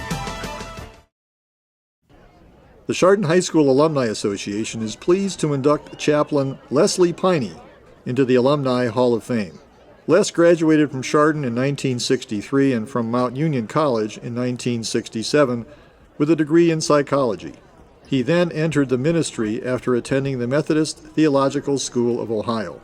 Les's leadership skills while serving his country and his church as a military chaplain included providing phone patch calls between families and actively deployed servicemen and women in Vietnam. With his counseling and support, he stopped a Vietnam vet from committing suicide. He assisted smuggling Bibles and held undercover worship services for active military in Saudi Arabia. He served on the Agent Orange Review Committee. He conducted a worship service on the beach for the Space Shuttle crew STS-40 prior to their mission.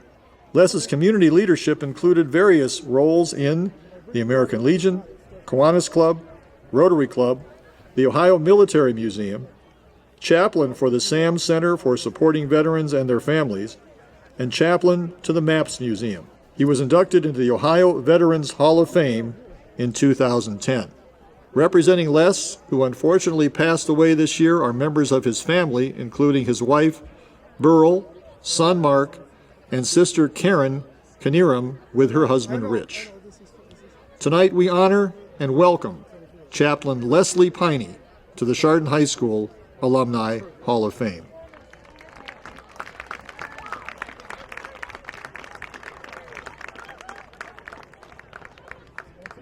The Chardon High School Alumni Association is pleased to induct Rick Pender into the Alumni Hall of Fame. Rick graduated from Chardon High School in 1967 and Oberlin College in 1971. He then earned his master's and doctorate degrees in English literature from Case Western Reserve University. Rick oversaw communications and marketing activities for Hiram College and Walsh College before moving to Cincinnati to work in public radio. A leader in the field of public relations, Rick also worked for several major Cincinnati public relations organizations and was president of the Cincinnati chapter of the Public Relations Society of America. Rick was elected to PRSA's College of Fellows in 1996. Rick has been an award-winning theater critic in Cincinnati for more than 35 years. Rick chaired the American Theater Critics Association, the National Organization for Theater Reviewers, and mentored young critics at regional seminars in Connecticut, Salt Lake City, Austin, and Seattle. Rick was the Director of Development and Institutional Advancement for the Cincinnati Opera, America's second oldest opera company. He is also past Vice President for Development and Communications at Planned Parenthood of Southwest Ohio. From 2003 to 2016, Rick edited the Sondheim Review, a quarterly magazine about the legendary composer-lyricist Stephen Sondheim. In 2021, he published the Stephen Sondheim Encyclopedia, a 650-page reference book. Rick's recent publications include 100 Things to Do in Cincinnati Before You Die and Oldest Cincinnati. This fall, he will be promoting a new coffee table book he co-authored, The Cincinnati Bengals, an illustrated timeline. A longtime communications professional, in retirement, Rick continues as a freelance writer and a communications consultant. Tonight, we honor and welcome Rick Pender into the Chardon High School Alumni Hall of Fame.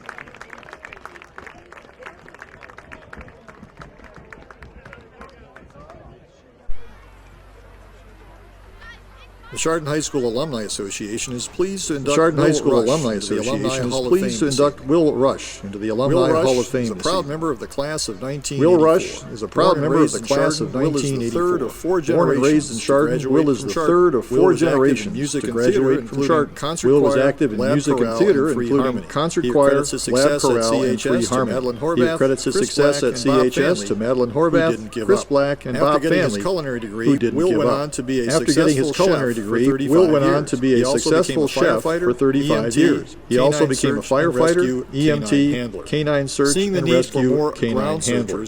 Seeing the need for more ground searchers and canines, he became a member of the National Association for Search and Rescue instructor and became and then a canine instructor. an SAR instructor Will has and then been a canine on over instructor. 200 searches, and the Will has team been has on recovered over 200 23 searches, missing and people. the team has recovered 23 Will is missing joined people. tonight by his fourth canine Will partner, is joined tonight by his 4.5-year-old fourth forensic canine cadaver partner, dog, 4.5-year-old forensic Quincy cadaver started dog, training Quincy. at 8 weeks and was certified Quincy as a started cadaver training dog at 8 12 weeks months. and was certified as a cadaver Quincy dog is at also 12 months. Will's service dog. Quincy is with him also Will's 24/7. service dog and is with him You can follow Canine 24/7. Quincy on Facebook at You can Burning follow River Canine Quincy on Search and Facebook Rescue. at Burning River Canine Tonight we Search honor and and Rescue. welcome Will Rush. Tonight we to the honor Chardon and High welcome School alumni Will Rush Hall of Fame. to the Chardon High School Alumni Hall of Fame.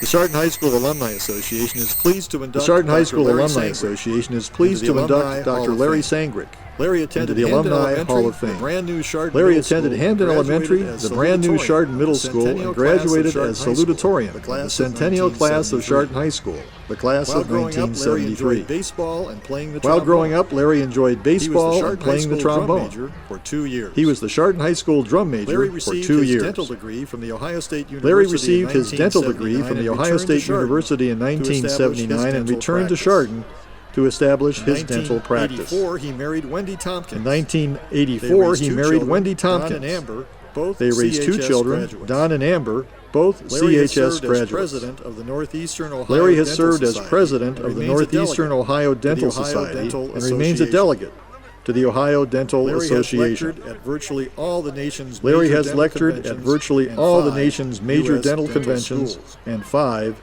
U.S. Dentistry dental Today schools. magazine has named Larry Sangrick a leader Dentistry in Today continuing magazine has education named Larry for 12 Sangrick a leader in consecutive continuing years. education for 12 Tonight, Larry is in consecutive years. Houston presenting lectures at Tonight, the Larry American is in Dental Houston Association's presenting lectures annual at the meeting. American Dental Representing him Association's this evening are annual his meeting. wife, Wendy, Representing and him their this children, evening are his John wife, Sangrick Wendy, and Amber and their Kuzma. children, John Tonight we Sangrick honor and welcome Amber Kuzma. Dr. Larry Tonight we Sangrick honor to the and Chardon welcome High School Dr. Alumni Larry Sangrick Hall of to Fame. the Chardon High School Alumni Hall of Fame.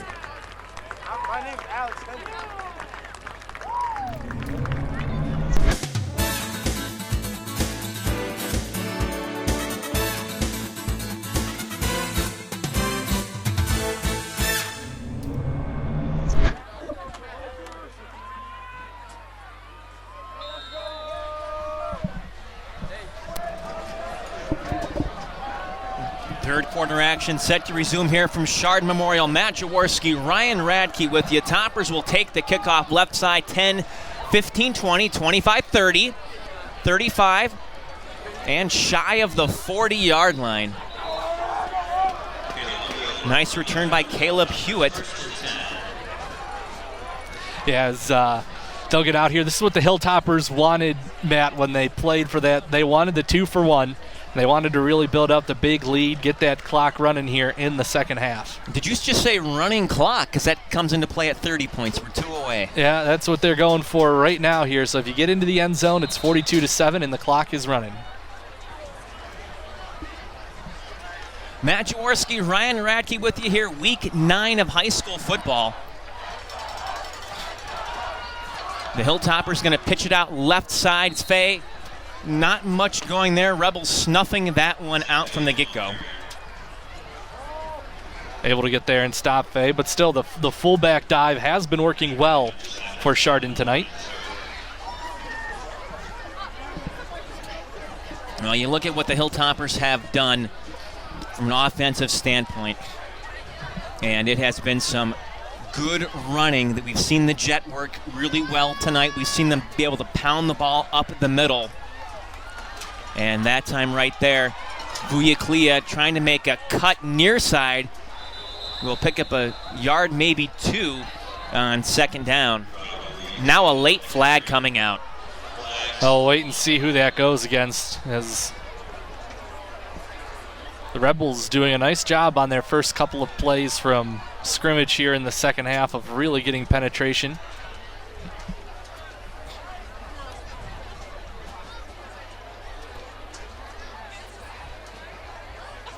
Though it may be another case of offsetting the way that those officials are pointing. Wait and see what they...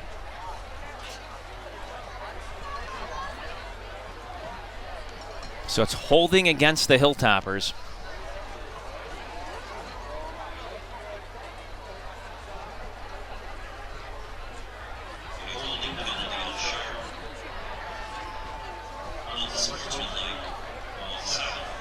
So they will walk off the 10 to Chardon, and then it's an unsportsmanlike penalty on South. So then you'll walk up the 15. Yes. And it goes as a gain of 5 for the Hilltoppers when all is said and done. Although, see, I've never understood why they just don't walk up 5 and say we can do the math. Yeah, you know what? You got to do everything by the books, I man. know. It's got to be by the books. I mean, I'll give them a calculator.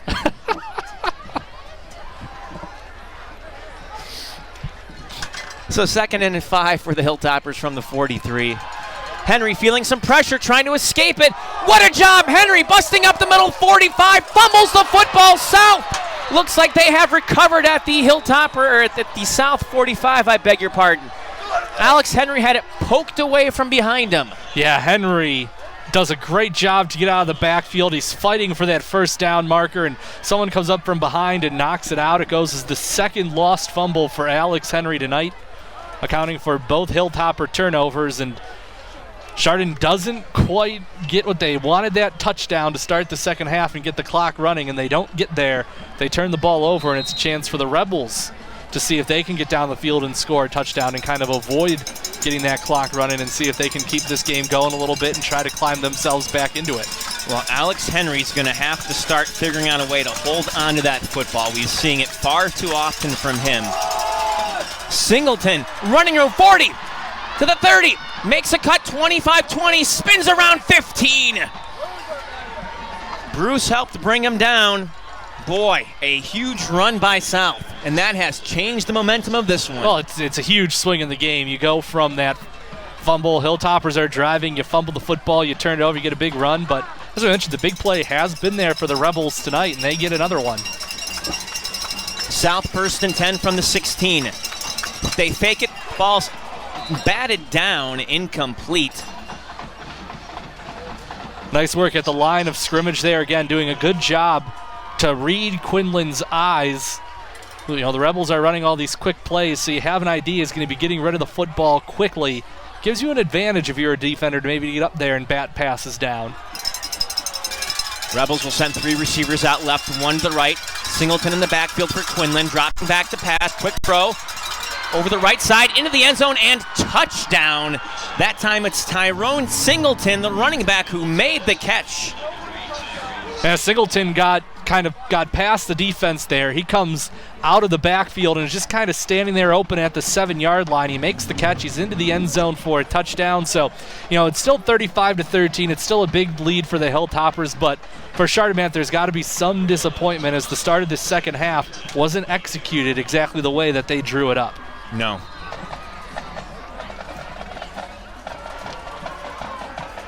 And if you're the South Rebels, you got a feeling that maybe, just maybe now, we can get back in this game. Of course, Funk has to connect here, and he does. So a 10:09 to play. It is Chardon 35, South 14. And you're right, that's how the Rebels feel, because once that clock starts running, the game gets really short really fast. That's not going to happen now. The Rebels still have time to see if they can work themselves back into this one. Well, a reminder that tonight's special cable cast is funded by your cable subscriber franchise fees, and we'd like to again extend thanks to all the GTV funding communities, including those not funding tonight's contest, for their year-round support. They are Chardon Township, the City of Chardon, Middlefield Village, and Munson Township. Thanks again for supporting GTV, and thanks to all our viewers for the support.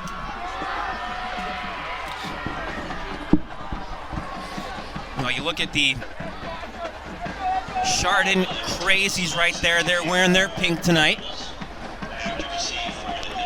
Still up by 21. They're feeling good. And like I said, you're still up by 21. It's just, you know, it's disappointing for that group because they had a game plan. They talked about how they were going to start the second half and close this game out, and that's not what happened. So I'm sure there's some disappointment down there on that sideline right now, even though you still have the big lead. But hey, you know, going back to the Crazies, you know, it's senior night. Your team's up by 21. They've clinched a playoff spot. have some fun. Enjoy it, kids. You don't get to do that. I mean, come on. And think about this, especially the senior crazies. They've had a lot to be crazy. Now, they missed most, or maybe all of 2020, if I'm trying to remember what, but they were back for 2021, and they got a nice run there. And well, we had the privilege of broadcasting what we could of the 2020 season to the community. So we hope that they were able to partake that way, if you will. But certainly last year they were along for the ride. And what a ride that was. And boy, hard to believe playoffs start in 2 weeks.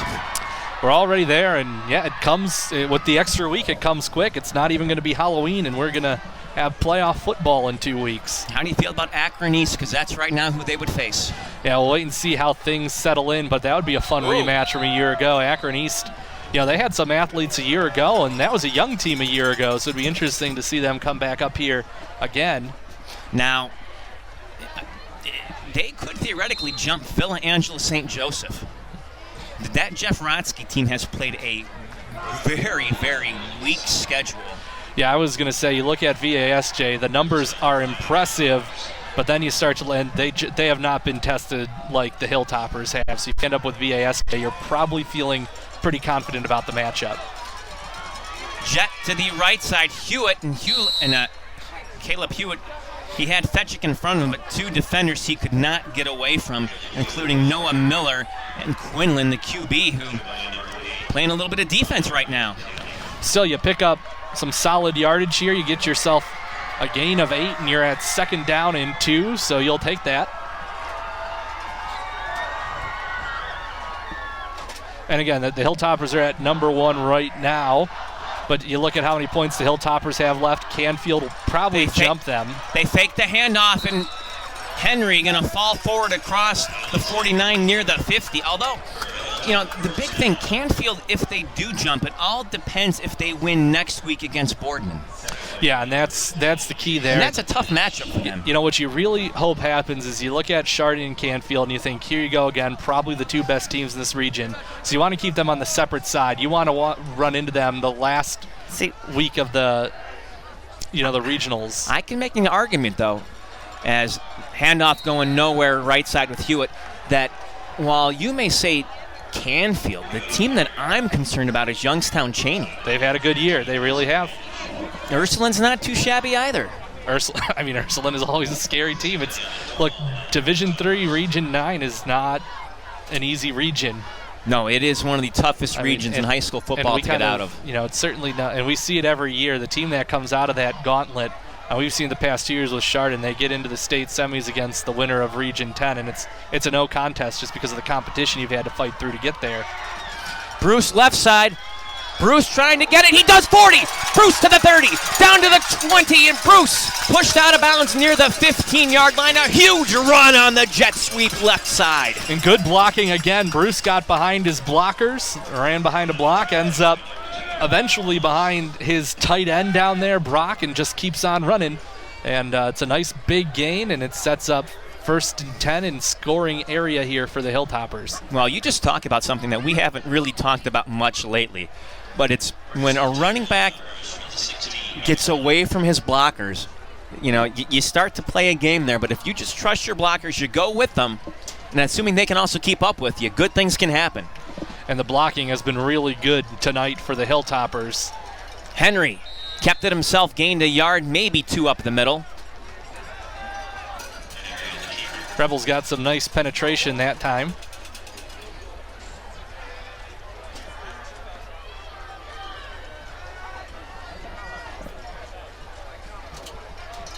When it comes to the playoffs, the way this is structured right now, kind of doesn't matter where you are, 1 for 4. You just want to be 1 through 4, and the Hilltoppers look like they're going to be there. So you're going to get those home games in the first 2 weeks to get the playoff run started. Now, a lot of things can certainly happen between tonight and then next Friday. Bruce gets it. Bruce running room. Bruce to the corner. Touchdown, Toppers! Delayed signal by the official, but he puts his arms up. Touchdown! Yeah, nice run there by Bruce coming in here to the outside, and he's able to run all the way in for the touchdown. And just again, he gets good blocking up in front of that play again as Petty John, the back, was out there throwing blocks. Then a little further up the field there, number 13, Derek Galanick, was in there as well throwing blocks. So you get a couple of blocks thrown and you're in the end zone. So again, everything is executing well for this offense. They have the couple of fumbles, but otherwise they've executed things well, and they quickly respond to that Rebels touchdown. Evans true on the kick. It's 42-14 with 7:10 to go here in the third. Well, this is the wear down factor, Matt. You know, it's something that we talk about a lot is, you know, the Hilltoppers, you want your offense out there with the ability to wear a defense down, and they've done that. So the Rebels get a big touchdown, but the defense just can't dig for enough to respond for that. They can't get a stop. The Hilltoppers respond right back down the field, and for the Rebels, you go from a place where you were feeling like maybe we could get back into this to you've quickly given up a score again, and you're back down by 4 touchdowns. Well, hey, remember, not only can you get GTV on Roku and Apple TV, you can also get it on your smartphone. Just look for the Cablecast app in your store, and you'll have GTV on your phone.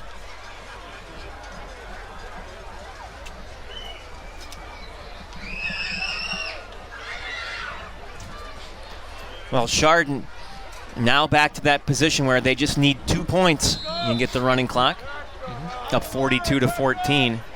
And, you know, coming into this one, we kept hearing this is a really good Willoughby South offense. We've seen it.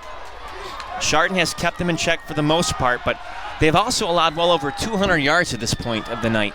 I was say it's one that as a player on the Rebels, or even as a Rebels fan, Moss has running room down the right side. Moss trying to break it, but he's going to eventually be forced out of bounds. A couple of Hilltoppers were there to push him out. And boy, again, another area of concern for Chardon has been that kickoff return. Man, that was another nice return there, and this is why it's a frustrating night for the Rebels. The Rebels are going to watch the video of this game, and they have a lot of plays like that. And yet, they weren't able to turn this game into a shootout. They fell behind early, and they've never been able to stay in it. And they're going to watch the film, watch their big plays, and be really frustrated that they fell so far behind in this one. Quinlan, quick throw, near side. It is caught by Moss, makes a move backwards and goes forward into about 3 different, maybe 4 Hilltoppers there who stop him shy of the first down. But that's been the key. Quick throw. Quinlan gets the ball out of the backfield quickly. Don't let that big defensive line impact your game. Get rid of the football, keep things moving. 2nd and 4 now from the 47. Quinlan, he loves to be in that shotgun. He will hand it off Singleton. Singleton trying to bounce it out right side, finds a little bit of an opening, picks up maybe a yard on that carry near side. Good work there by the Hilltoppers on defense. Defensive line really winning that battle up front. You know, Singleton had a big hole to run through on the first drive of this half. He was looking for one there again, but the defensive line was holding true. Singleton could only pick up a couple.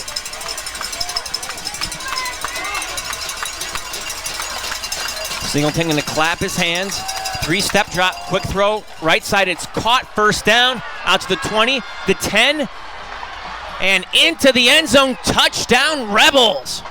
Well, we've seen that route so many times from Bryce Figler tonight, and Figler runs it again. He fakes like he's going to drag across the middle, pops back out to the sideline. They're able to hit him. He's open out there. He's able to run on a jet past everybody, and he's into the end zone for a touchdown. So another quick response by the Rebels. They're just right now looking at their defense like, can you get a couple of stops here? Because their offense is really moving right now. Well, and the confounding thing is the Hilltoppers have one of the best secondaries in Northeast Ohio, and they are just getting shredded tonight. Well, that's the thing. They're not letting the ball get to the secondary. So you're running all these short, quick. You're running quick. PAT attempt, no good. Went left. So you're running quick slants. You're running quick drags. You're going out everything in the passing game is happening in front of that secondary. So that secondary is dropping back and covering deep receivers, and you're aiming for that area in the middle. So you're hitting that soft spot between that secondary and that, the Hilltoppers are always rushing people. So there's a nice open spot in the middle, and particularly Figler. He's just living there, and he's finding some open space. You're hitting him there, and the secondary never really comes into play because that play is happening in front of the secondary.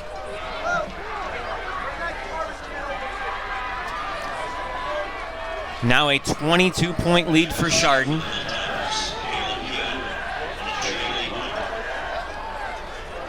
That was an adjustment they made early. The first couple drives, they maybe tried to have Quinlan drop back twice, and they quickly changed their mind, and we've only seen him drop back once or twice since. I think he got sacked both times. Everything is a quick pass from Quinlan.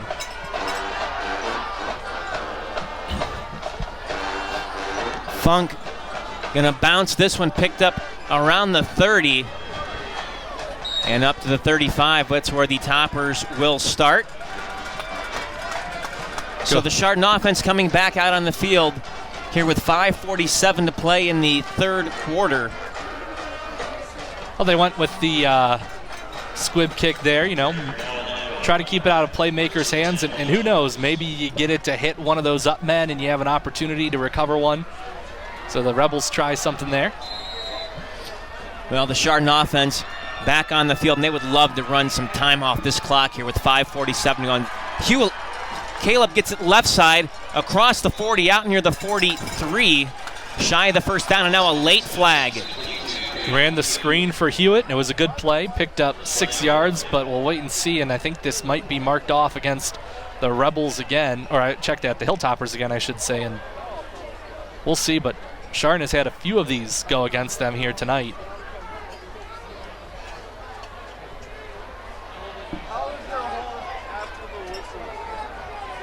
Holding by the Hilltoppers. That'll move them back 10 yards from the spot of the foul. Now, a couple times tonight they've had that happen, and Kenston has done them a favor and given them an offsetting penalty. No offsetting penalty that time. That yardage is going to get marked off.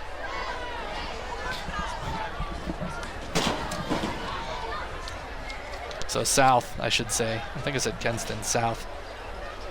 They're wearing silver helmets and they've got blue numbers. What do you want from me? That's why we let Matt handle the play-by-play. Every now and then. Henry gonna go up the gut. Henry 40, 45, first down 50, and Alex Henry out to the south 47-yard line. It's a nice run there by Henry.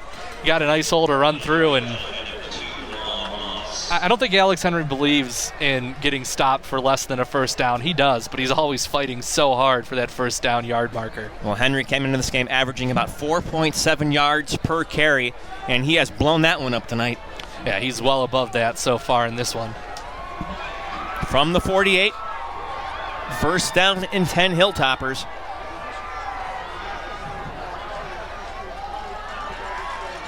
Henry flushing out right side, looking at some passing options, going to tuck it. Henry had his legs taken out from under him, gains a couple yards though.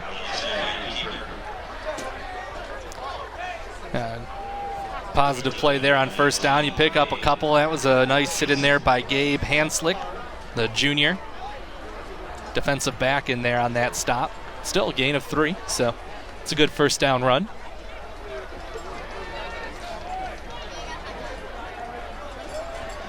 Liebhart will check in.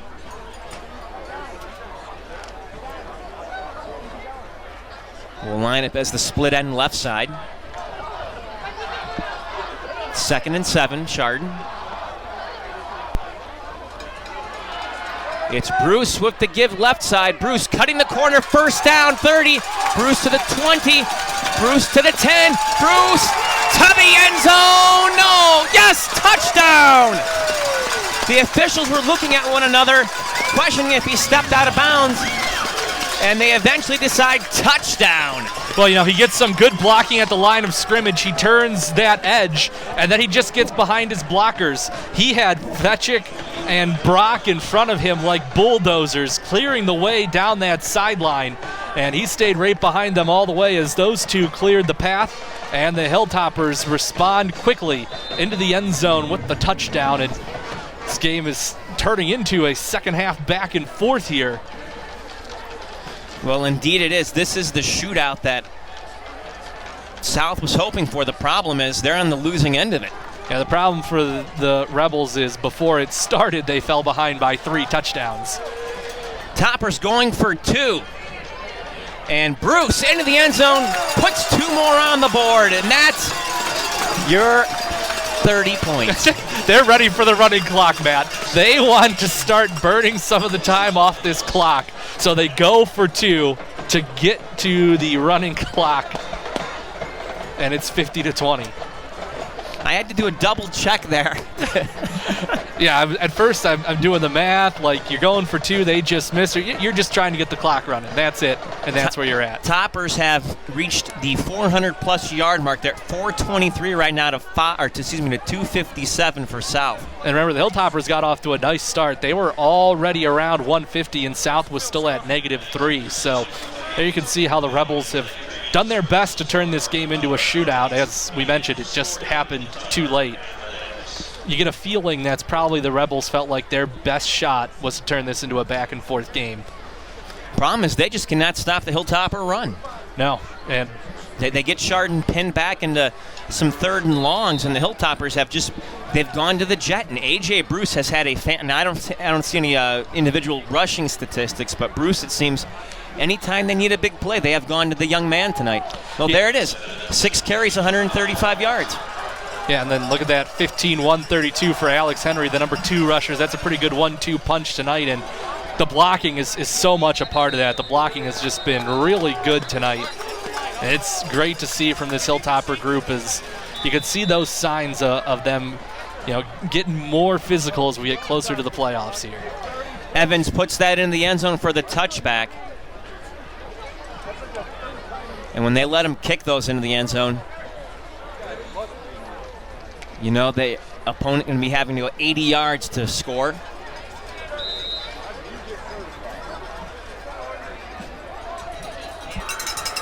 So running clock situation, unless Colin Quinlan and company can do something about it. They fake the handoff to Singleton over the middle.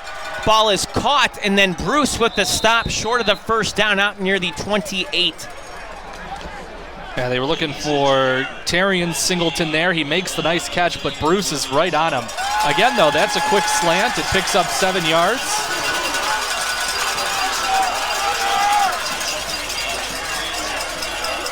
Hilltoppers trying to get some personnel situated here.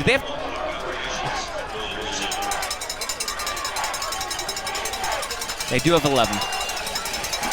Quinlan looking right side, stepping up, and he's hit. And he is dropped for no gain. Heath Fetchick got him. Yeah, Fetchick was there. He didn't see Fetchick. He thought he had an opening, and then he steps into that opening, and Heath Fetchick is waiting for him and is able to get the stop.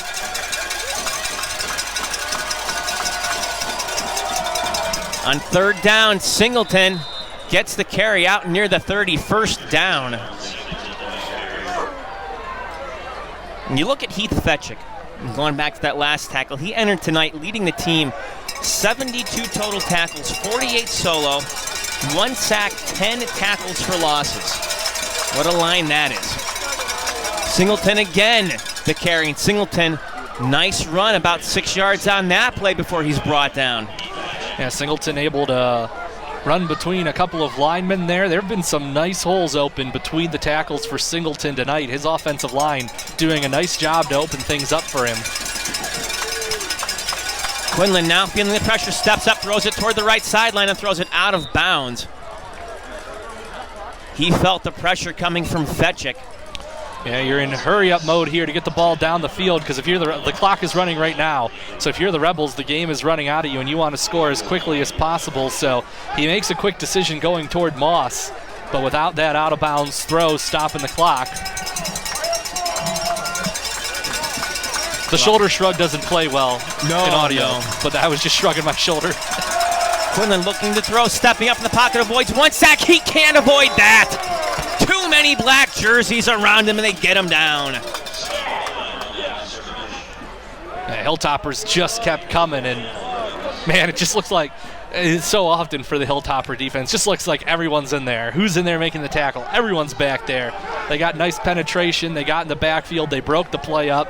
They made sure that Quinlan went down. And the Rebels have no choice. They have to go for it here on 4th down. 4th and 9 from the 32. They have to get to the 41-yard line. They might make this decision at the start of the 4th quarter. We'll see if they want to sneak this play in with 4 seconds left. Well, they may try. They do. Last play of the quarter. Pass right side. It is caught. First down, Rebels at about the 44. Yeah, nice route there. Quick out to the sideline by Singleton. He makes the catch, and that's how the 4th quarter will start for the Rebels, trailing by 30. With that, we'll take a timeout here on GTV. The Chardon Hilltopper Gridiron Club, in association with GTV, proudly presents Chardon Hilltopper varsity football.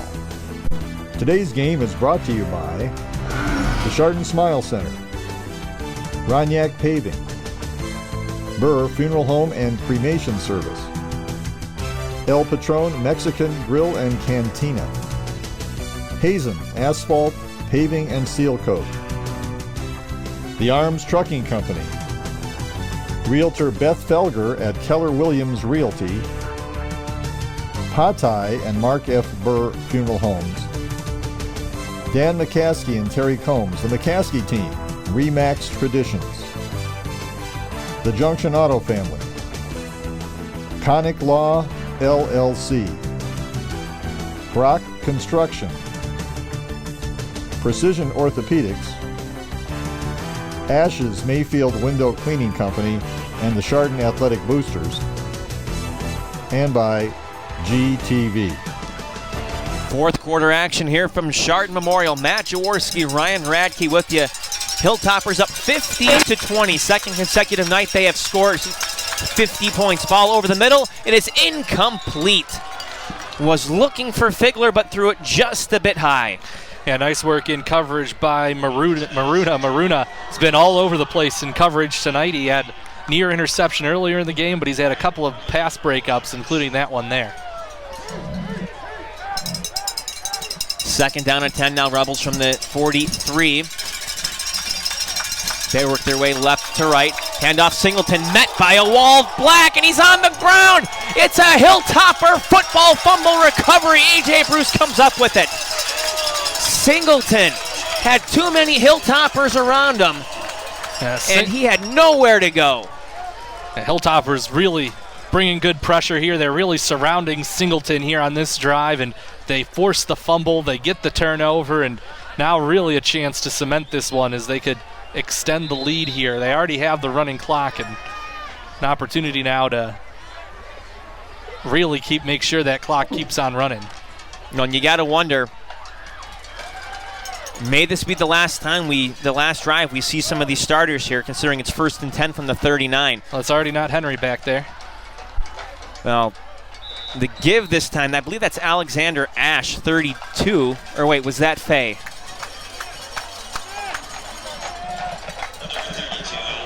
That was Ash. We saw Ash get a few good looks last week. Chad Prince is in at quarterback now for the Toppers. Oh, Prince did a fantastic job last week. Led the team on a couple scoring drives.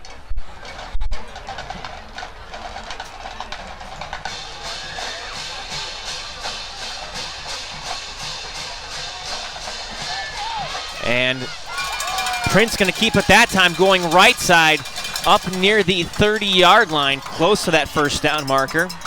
Nice job on the keeper there by Prince as he fakes the handoff, runs to the outside, gets around the block, and sets up 3rd down and 1. That was a nice run. So 3rd and 1 Hilltoppers.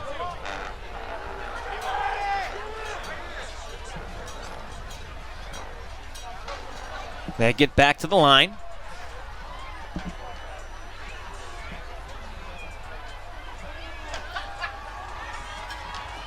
This time they'll run it just a bit left, picking up the 1st down. That's Vuya Clea, and now a late flag after the play ends. Boy, a lot of late flags in this one. Yeah, and we'll see here. It's going to go against the Rebels. As I'm going to say, usually when you get late in a game like this, it's sometimes the frustration of the team on the other side, and it is the Rebels who get that penalty called against them. So 15 yards will be marked off for the Hilltoppers here.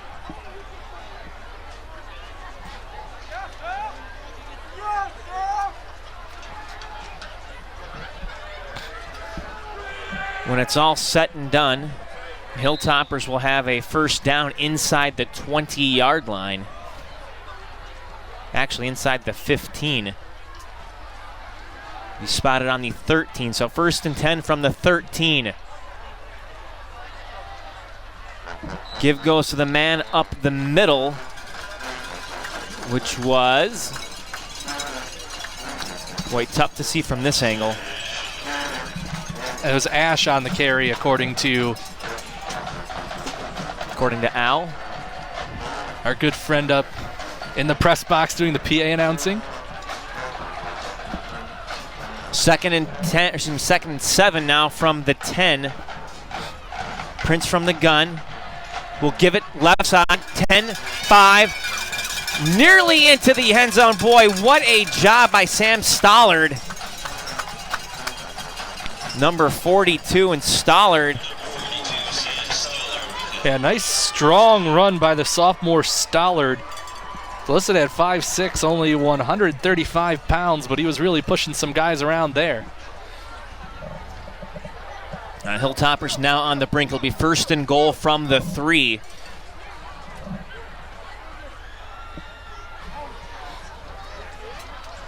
Prince under center will give it up, and they're close, but I don't think it's going to get in. Ash just short on that carry. Yeah, about the half-yard line there.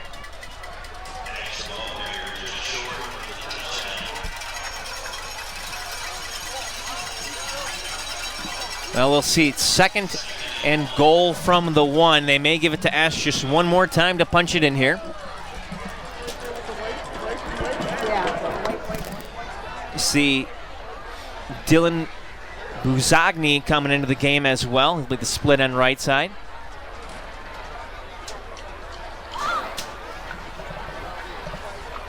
Prince will fake the handoff, looking to take it himself. Did he get in? With the naked eye, I thought so. They're going to say the knee was down early, though. Gained like about a half yard. So 3rd down and 1. Yeah, they're burning clock off. I mean that's the ultimate key. You know, scoring here is nice, but there's already down to 6 minutes left in the half. So that's why with this running clock, getting it to 30 points is so important. The Rebels, you could tell the Rebels were desperately trying to avoid that so they could extend this game. They just couldn't do it. Gonna keep it himself, goes forward, and it's a touchdown.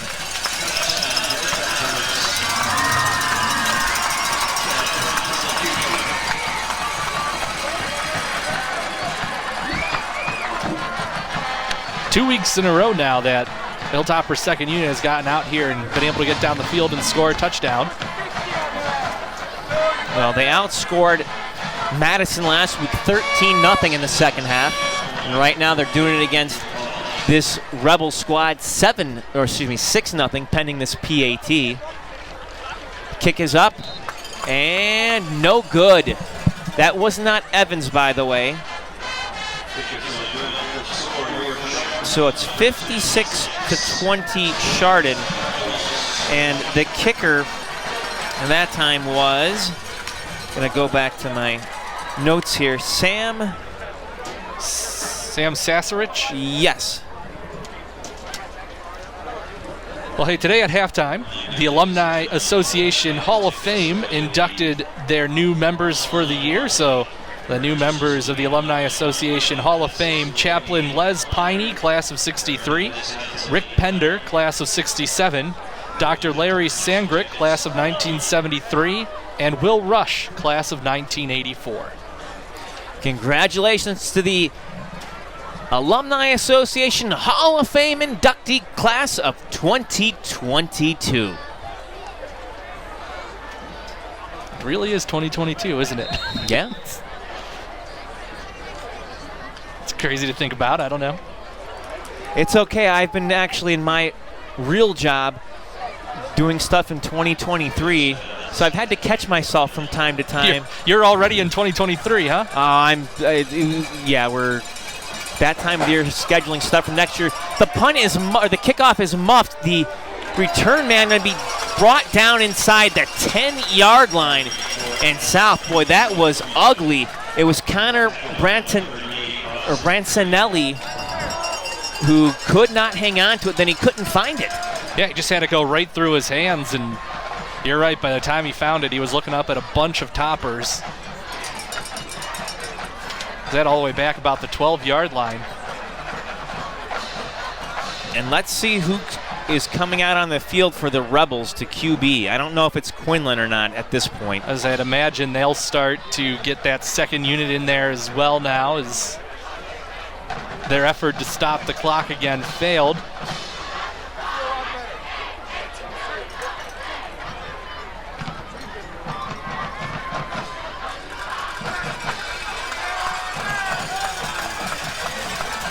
I think it's Chase Gardner. They're going to run it, and they get nowhere on that one. Yeah, that indeed was Chase Gardner. So Gardner in on the keeper.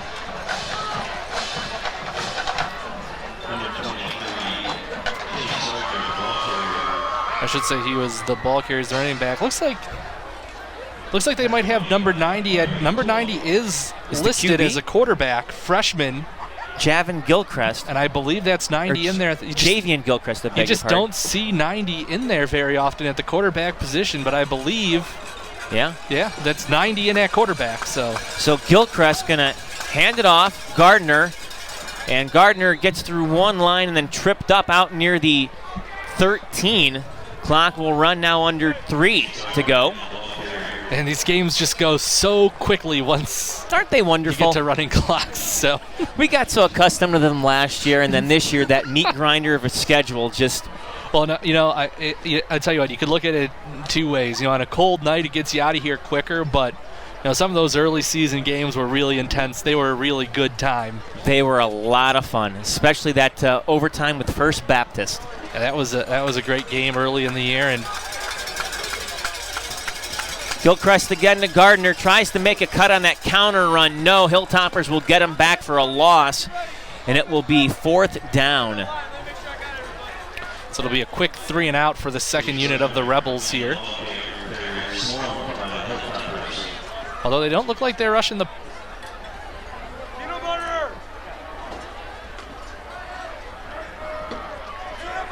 Now the only other punter listed on the roster is Dan Murray, number 41.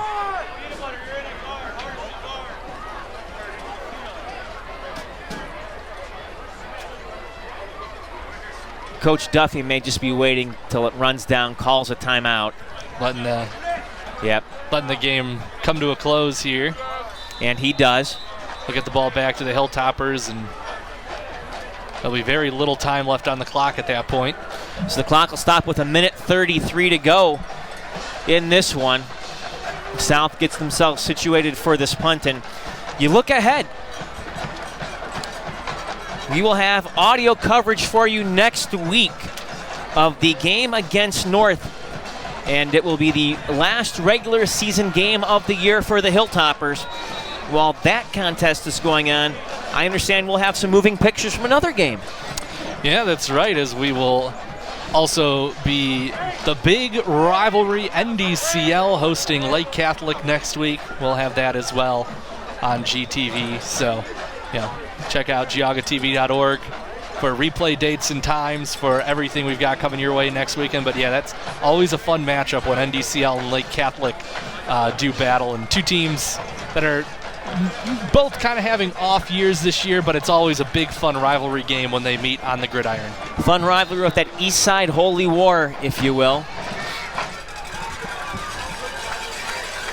Well, they will not be punting, the Rebels. No, they have.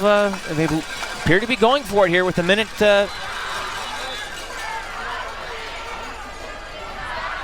I think the officials are stopping things because the clock started and it shouldn't have. Yeah, the clock should be back to 1:33, I believe, is where it was. Or did Coach Duffy just take another timeout?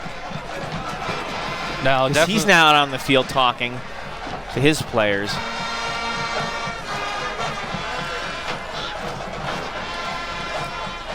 They may have just, I don't know. It doesn't matter. Toppers in control, 56-20. South out to punt. End over end kick, fair catch called for. Fair catch made, sliding fair catch down at the 35-yard line. So Hilltoppers will come out with a minute 17 to go. I believe that was Prince who made that. I think that was Chad Prince returning that one. South, in case you're wondering, has a really tough matchup next week against Riverside. Yeah, Riverside, obviously we know, very good program this year, Matt, and meanwhile, Hilltoppers will get North, who's locked in a tight matchup right now with Brush. Yeah, North had a nice lead in that one early, but the Arcs are fighting back. Toppers will take a knee. They will need to do it one more time.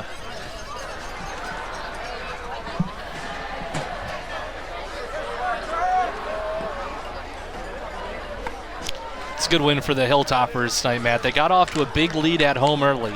And South started moving the football, but you had a big enough lead that you were in control for the entire game. Defense made some big plays. You had a couple of turnovers in there, and you got the game to the running clock, and you were able to close it out and shut it down. It's a good win for the Hilltoppers tonight. Good win. They'll come out of this one having some things to work on, but they maintain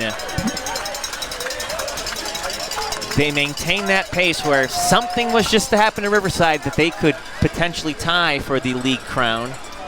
You never know. This is a South team with a lot of athletes. And you can see having athletes does make you dangerous. Well, and only time will tell, but what time has told us is this one is over because the clock is just about to strike zero. Hilltoppers victorious 56-20. And folks, with that, we will take a timeout, and when we come back, we'll start to wrap this one up right here on GTV. The Chardon Hilltopper Gridiron Club, in association with GTV, proudly presents Chardon Hilltopper Varsity Football.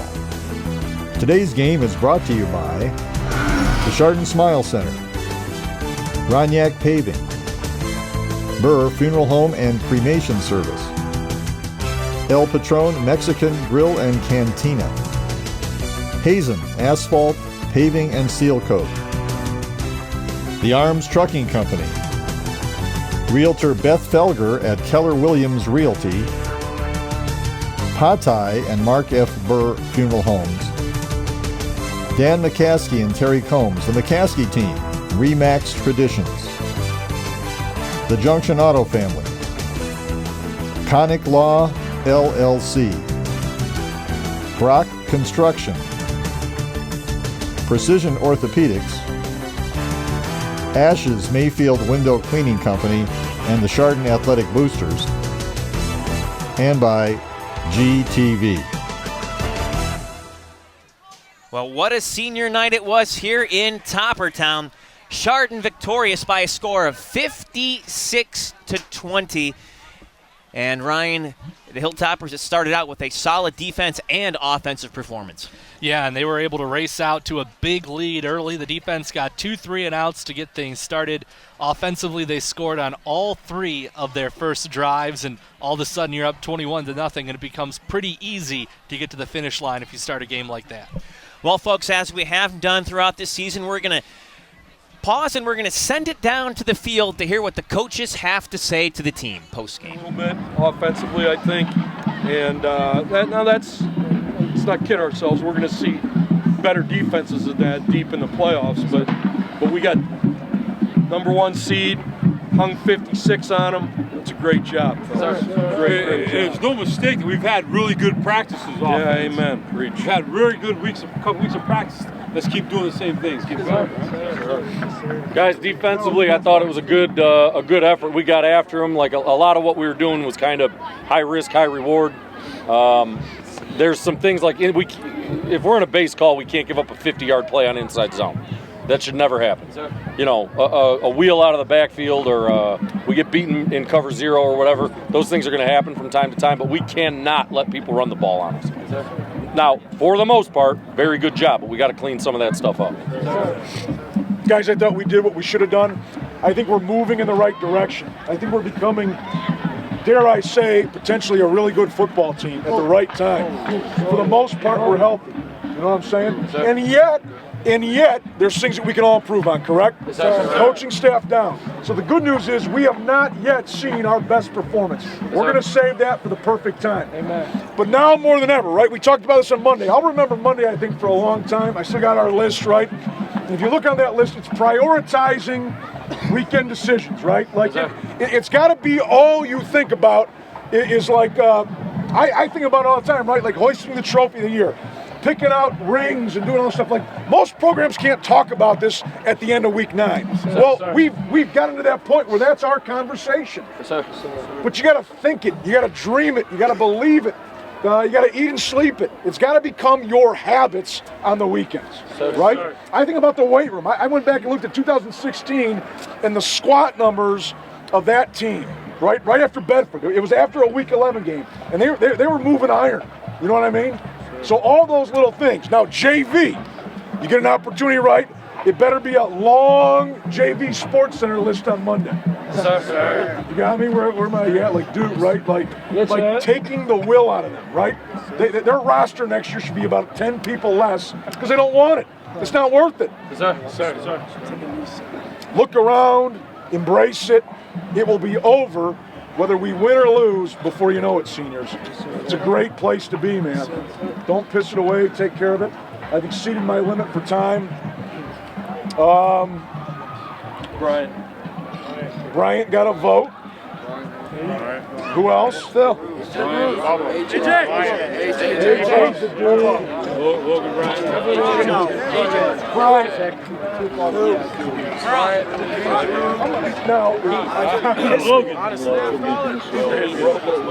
Logan's gonna break it down.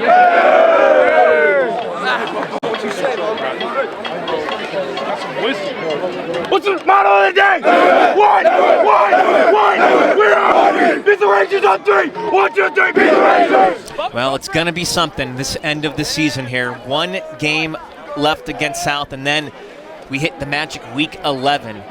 And folks, it's starting to feel like playoff time here in Chardon. It is. There's that nice fall chill in the air. You got the football team down there clearing the 50-point mark in back-to-back weeks now.